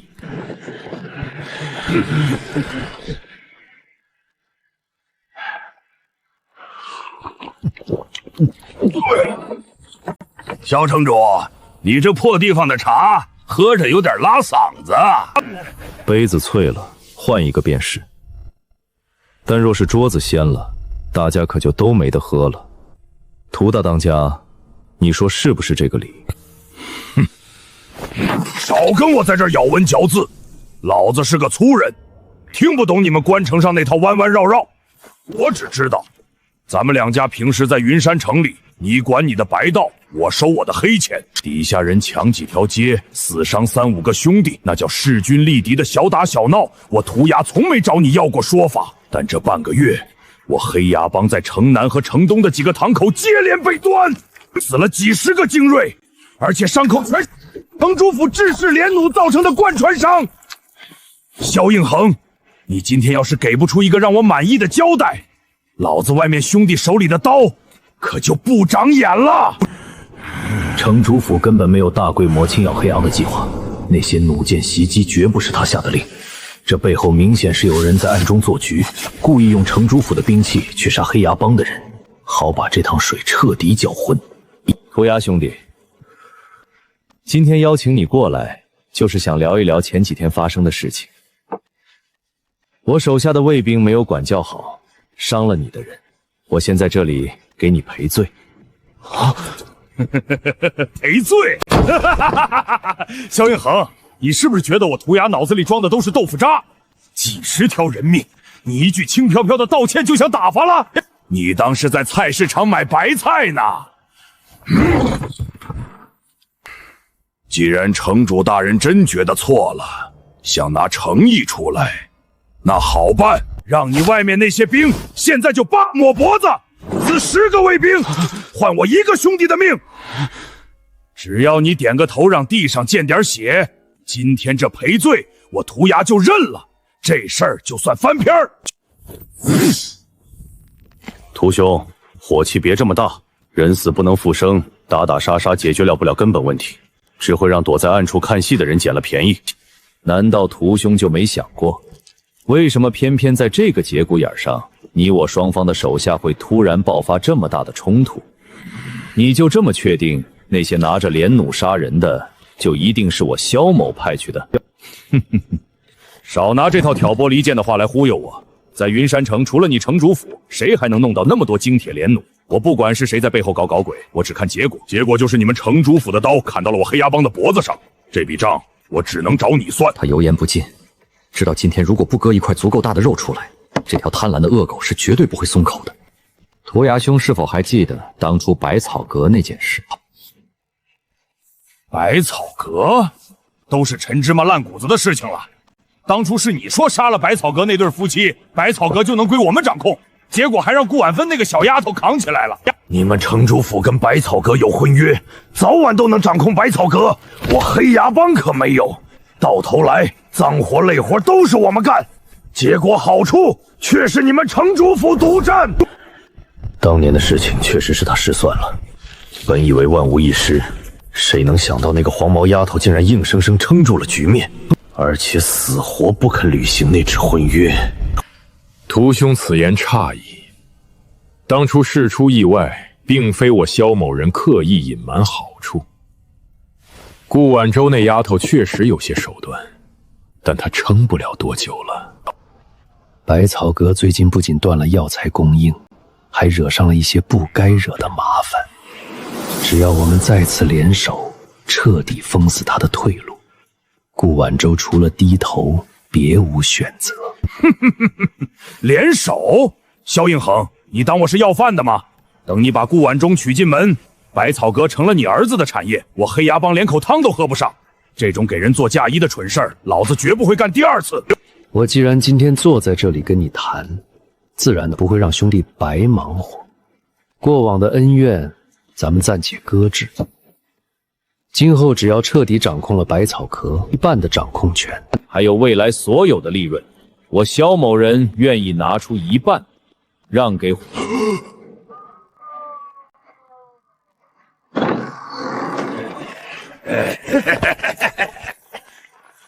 出来了！这涂鸦把城主府的人堵在里面1个时辰，居然没见血，真就这么谈妥了？还没谈妥不知道，但咱们这些做买卖的，恐怕是要脱层皮了。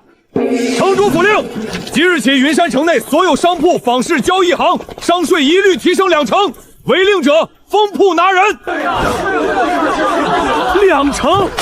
这萧应恒是疯了吗？这还要不要人活了？羊毛出在猪身上，城主府在那间客栈里割给黑牙帮的肉，现在全得从咱们这些商户身上刮回来。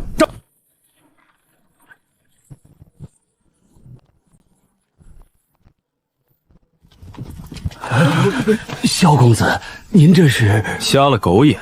本公子亲自来下聘，还不赶紧开门迎接？萧公子息怒，只是阁主此刻正在内院休息，不如容小人先进去通报一声。通报个屁！本公子来接自己未过门的媳妇，进自家后院还要通报？你们百草阁好大的谱！都给我抬进去！谁敢拦，直接打断腿！顾阁主，事情我都听说了，现在顾清潭已经有了修为，根据当年的婚约，清潭要许配给我，对吧？这是顾婉舟，上次他跟着父亲来百草阁施压的时候，顾婉舟虽然风韵犹存，但眼角的细纹和眉宇间的疲态根本掩饰不住，分明就是一个为了家业操碎了心的中年妇人。跟那个病恹恹刚恢复修为的顾清潭比起来，眼前这位顾阁主好像更有味道。萧公子今日摆出这么大的阵仗，倒是让百草阁受宠若惊了。顾阁主这叫什么话？青晓既然已经能够修炼，咱们两家这门亲事自然该提上日程了。不过几日不见，顾阁主这气色真是越来越动人。若不是知道您是阁主，我还以为是哪里来的仙子下凡呢。萧公子说笑了，清堂的婚事毕竟是终身大事，不能草率。今日这些聘礼还请萧公子先带回去，此事我会妥善安排。过些日子，百草阁必会给城主府一个明确的答复。答复？顾阁主，你该不会是在拿本公子寻开心吧？当年白纸黑字定下的婚约，全城皆知。如今你们百草阁的危机解了，人也活蹦乱跳了，你跟我说还要过些日子再给答复？哼，既然婚事早就已经定下，为什么还要拖延时日？不如今天就让我把顾清堂带回城主府，早些洞房为好，也省得夜长梦多。萧百香，你未免欺人太甚！欺你又如何？在这云山城，我城主府要的人还没有带不走的。来人，去把清堂小姐请出来！放肆！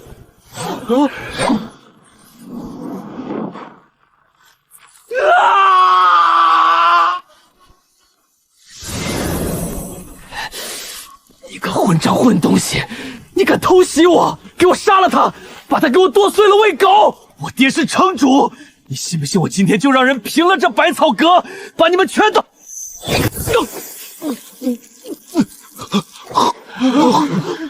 百草阁的事情是你能多嘴的，等你什么时候成了城主，才有资格跟顾阁主讨价还价。顾阁主说过些日子再给你答复，还不滚回去！少爷，少爷，你没事吧？走，快走！把这些东西原封不动地抬回去，告诉萧应恒，百草阁的婚事不是他一个人说了算的。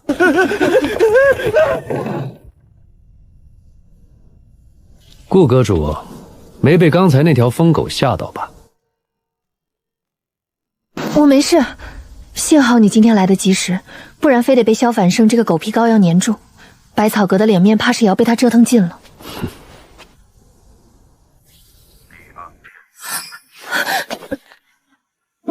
你干嘛？没什么，就是觉得我这丹药效果真是好。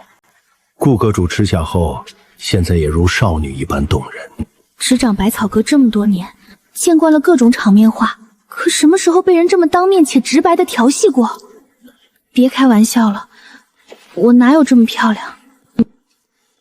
顾阁主，我今天来其实是有些私事想跟你密谈。那叶客卿，请进屋吧。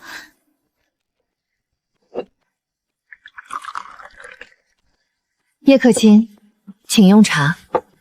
你刚才说有私事要密谈，不知是指什么？若是需要百草阁配合的，你尽管开口。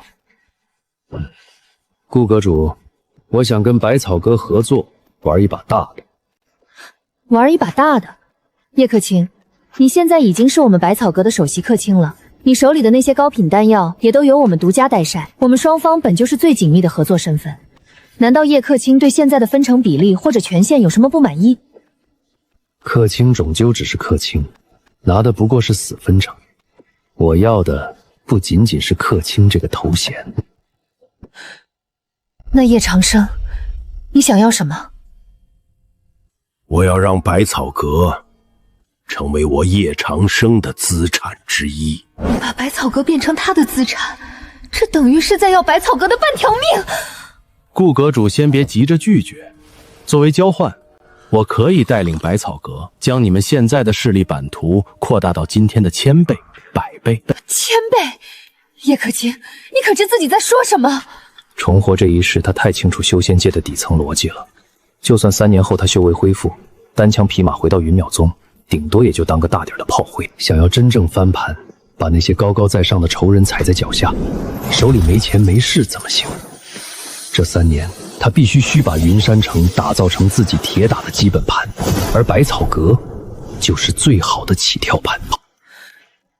叶长生，我们交个底吧。你刚才说要让百草阁成为你的资产之一，这句话到底是什么意思？就是字面意思，我要百草阁一半的掌控权。从今往后，百草阁的重大决策我说了算。主打一个狮子大口是吧？你确实帮了我们很多，也是首席客卿，可开口就要走一半家底，你觉得可能吗？顾阁主清明人，精明竟然不做亏本买卖。既然是谈生意，我自然会拿出让你无法拒绝的筹码。好啊，我洗耳恭听，看看叶客卿手里到底藏着什么惊天动地的底牌。第一，我现在手里握有黑市商盟分会的绝对决成权。你开什么玩笑？商盟分会的决成权在魏执事手里，你一个外人。巧了，魏执事现在跟我关系匪浅，只要我点头，商盟在云山城的所有贸易渠道、灵药倾斜，甚至拍卖会的入场资格，百草阁都可以独占鳌头。商盟的独家倾斜，这等于是把百草阁直接抬到了云山城第一商号的位置。第二，也是最重要的一点，我手里握有4品，甚至是5品丹药的炼制术，而且随时能量产。你说什么？5品丹药？叶长生，你知不知道5品炼丹师在咱们这地界意味着什么？就算是云淼宗的丹院长老，也不敢说自己能稳定炼制5品丹药。怎么，顾阁主不信？你之前吃下去的复颜丹效果如何？不用我多说了吧？那不过是随手弄出来的小玩意儿。商盟的决胜权加上5品丹药的垄断，这哪里是筹码，这根本就是2座金山。叶长生，我承认你出的筹码让我根本找不到拒绝的理由。现在百草阁被城主府和城里各种大大小小的势力盯着，就像一块肥肉。如果真能彻底交到你手里，背靠商盟和你这位神秘的高品炼丹师，确实能免去无数麻烦。听顾阁主这意思，是还有但是？但是我不能答应你，准确的说，是我一个人做不了这个主。我虽是百草阁的阁主，但这也只是代管。这里是我哥哥嫂嫂生前拼死留下的心血，更是清堂那丫头未来安身立命的根本。我是她的姑姑，我得为她负责。就算你开出的条件再诱人，我也不能无视清堂的意思，随随便便就把百草阁的一半拱手送人。所以这件事我需要去问过清堂的意见，才能给你最终的答复。顾晚舟这份守底线的稳健，正是他看中对方的原因。如果他是个见利忘义，随便就把侄女家底卖了的人，他反而不敢深合作了。这才是值得深交的人。情理之中，我完全理解顾阁主的难处。问问清堂也好，毕竟以后大家都是在同一条船上。不过，作为未来的合伙人，我得多嘴提醒一句。你说。今天萧百兄带着聘礼强闯百草阁，逼婚要人。你真以为这只是他萧大少爷癞蛤蟆想吃天鹅肉，精虫上脑了？难道不是吗？他觊觎清堂也不是1天2天了。顾阁主，你把城主府想得太简单了。今天这出逼婚根本就是一场试探和阳谋，借着早年定下的那纸可妙婚约作为由头，名义上是娶媳妇，实际上就是冲着明抢百草阁来的。一旦青丘嫁过去，百草阁的基业自然而然就成了城主府的囊中之物。我已经说透了，城主府的刀已经架在了脖子上，是坐以待毙，还是拉我入局掀翻这盘棋？你们姑侄俩好好商量，我等你们的好消息。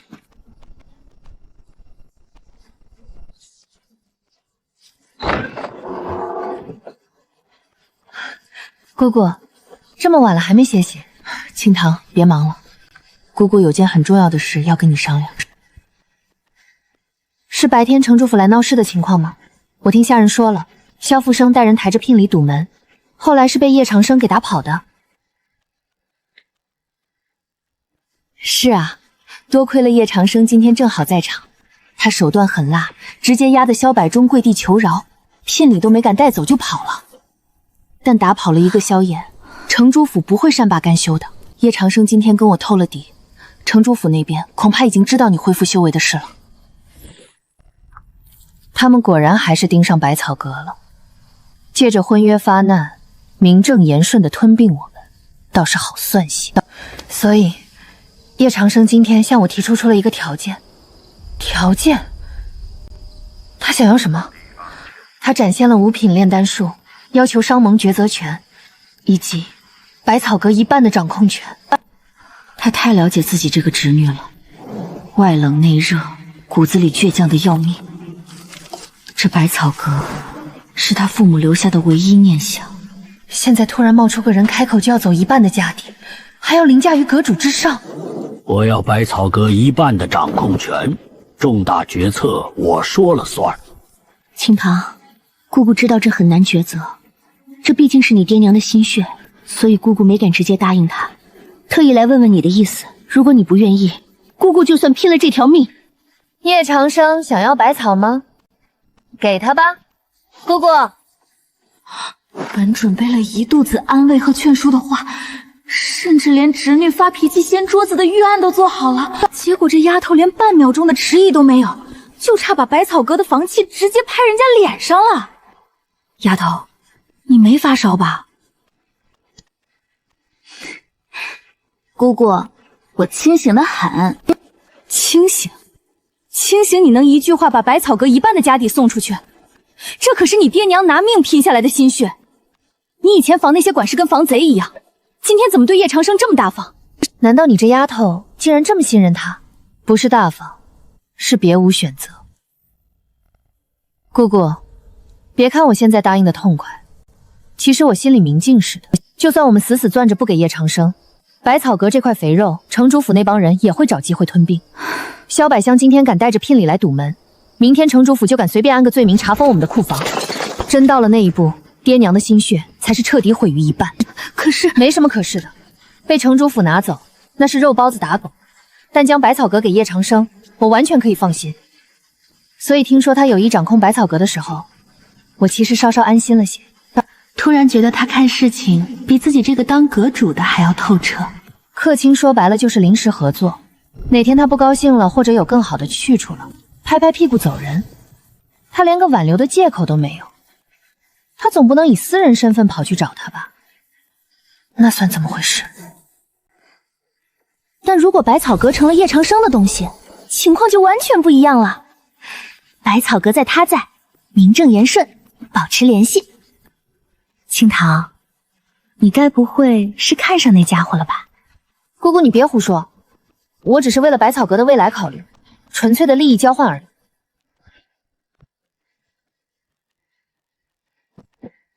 既然你现在是半个主事人了，百草阁所有的情况我都得跟你说清楚。洗耳恭听。目前我们百草阁每年从周边几个灵药产地进购的药草数量大约在30万斤左右，大部分是低阶和中阶，高阶灵药极其稀缺。成丹的情况呢？这正是我们之前的软肋，阁里养着几位2、3品的炼丹师，每年炼出丹药的数量加起来不到10万枚，而且大多是些基础的回气丹、疗伤丹。靠这些东西可撑不起百草阁现在的摊子。销路方面呢？这就是我们的底盘。每年各大宗门，包括云淼宗在外围的一些外门据点，都会向我们发来稳定的订单。虽然赚头不大，但胜在量大，能维持百草阁的运转。基础设施完善，渠道有，但缺核心竞争力。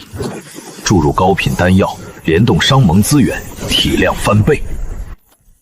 情况我大概了解了，接下来的大方向，我会出一批4、5品的丹药作为核心商品，彻底打通商盟的高端渠道。不过这些都是生意上的事，现在我想问点别的。问什么？顾晚舟，你今后有什么打算？打算？我能有什么打算？我今后大概会一直待在百草阁，帮你打理这些生意，顺便把清堂培养出来。你这么看着我干什么？难道我说错什么了？顾阁主，我接下来要走的路会很长，也很危险。我要的不只是一个百草阁，这只是我的第一块踏脚石。在这个过程中，我需要一个能替我守住基本盘的人。我能不能完全信任你，将你视作自己心腹一般的信任？他不仅是在试探他的忠诚，更是在给他一个选择的机会，是做一个普通的合伙人，还是彻底绑上他的战车。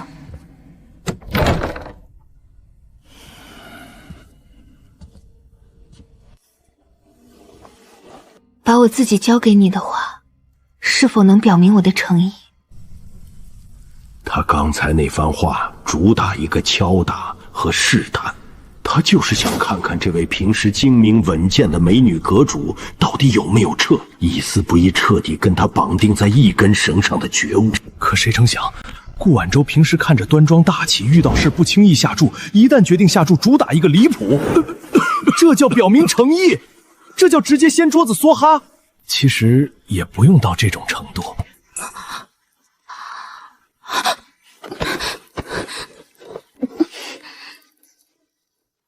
不早说，你解带子的速度太快，我都来不及阻止。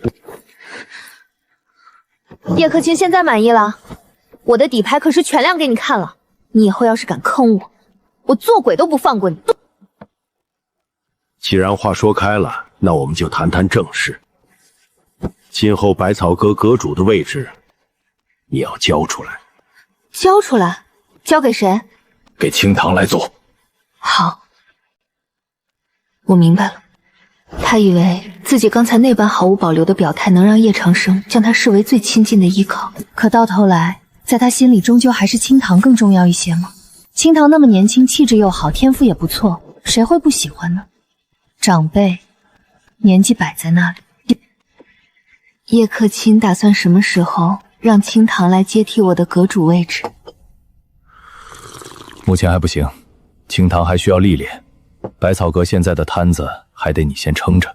那具体要等到什么时候？等我将城主府彻底搞垮之后，顾清潭就来接替你的阁主位置。搞垮城主府，这可不是小事，一旦出了岔子，整个百草阁都会万劫不复。这就不用你操心了，我心里有数。好，我记下了。等城主府倒了，我就退位让贤，以后在阁里给清堂打了下手，帮他算算账。打什么下手？你去当云山城城主？谁？云山城主？我吗？除了你，还能是谁？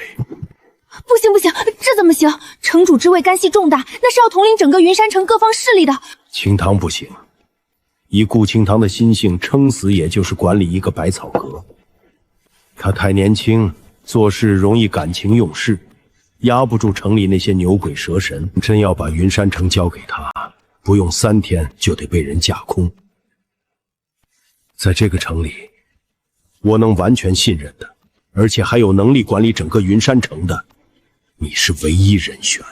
原来他不是嫌弃我，原来他不是觉得清堂比我重要，他是要把清堂留在百草阁这个安稳的后方，而把整个云山城的权力巅峰敲到我的手里。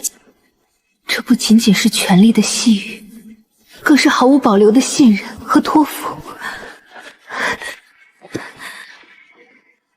我给你的茶叶拿好吗？晚上回家泡上一壶，保准你跟你丈夫一晚上不睡觉。多谢了，姐姐。最近我家那口子天天喊累，正需要这个补补呢。放心吧，都在这里了。不对呀，怎么看着颜色不对？难道我拿错了？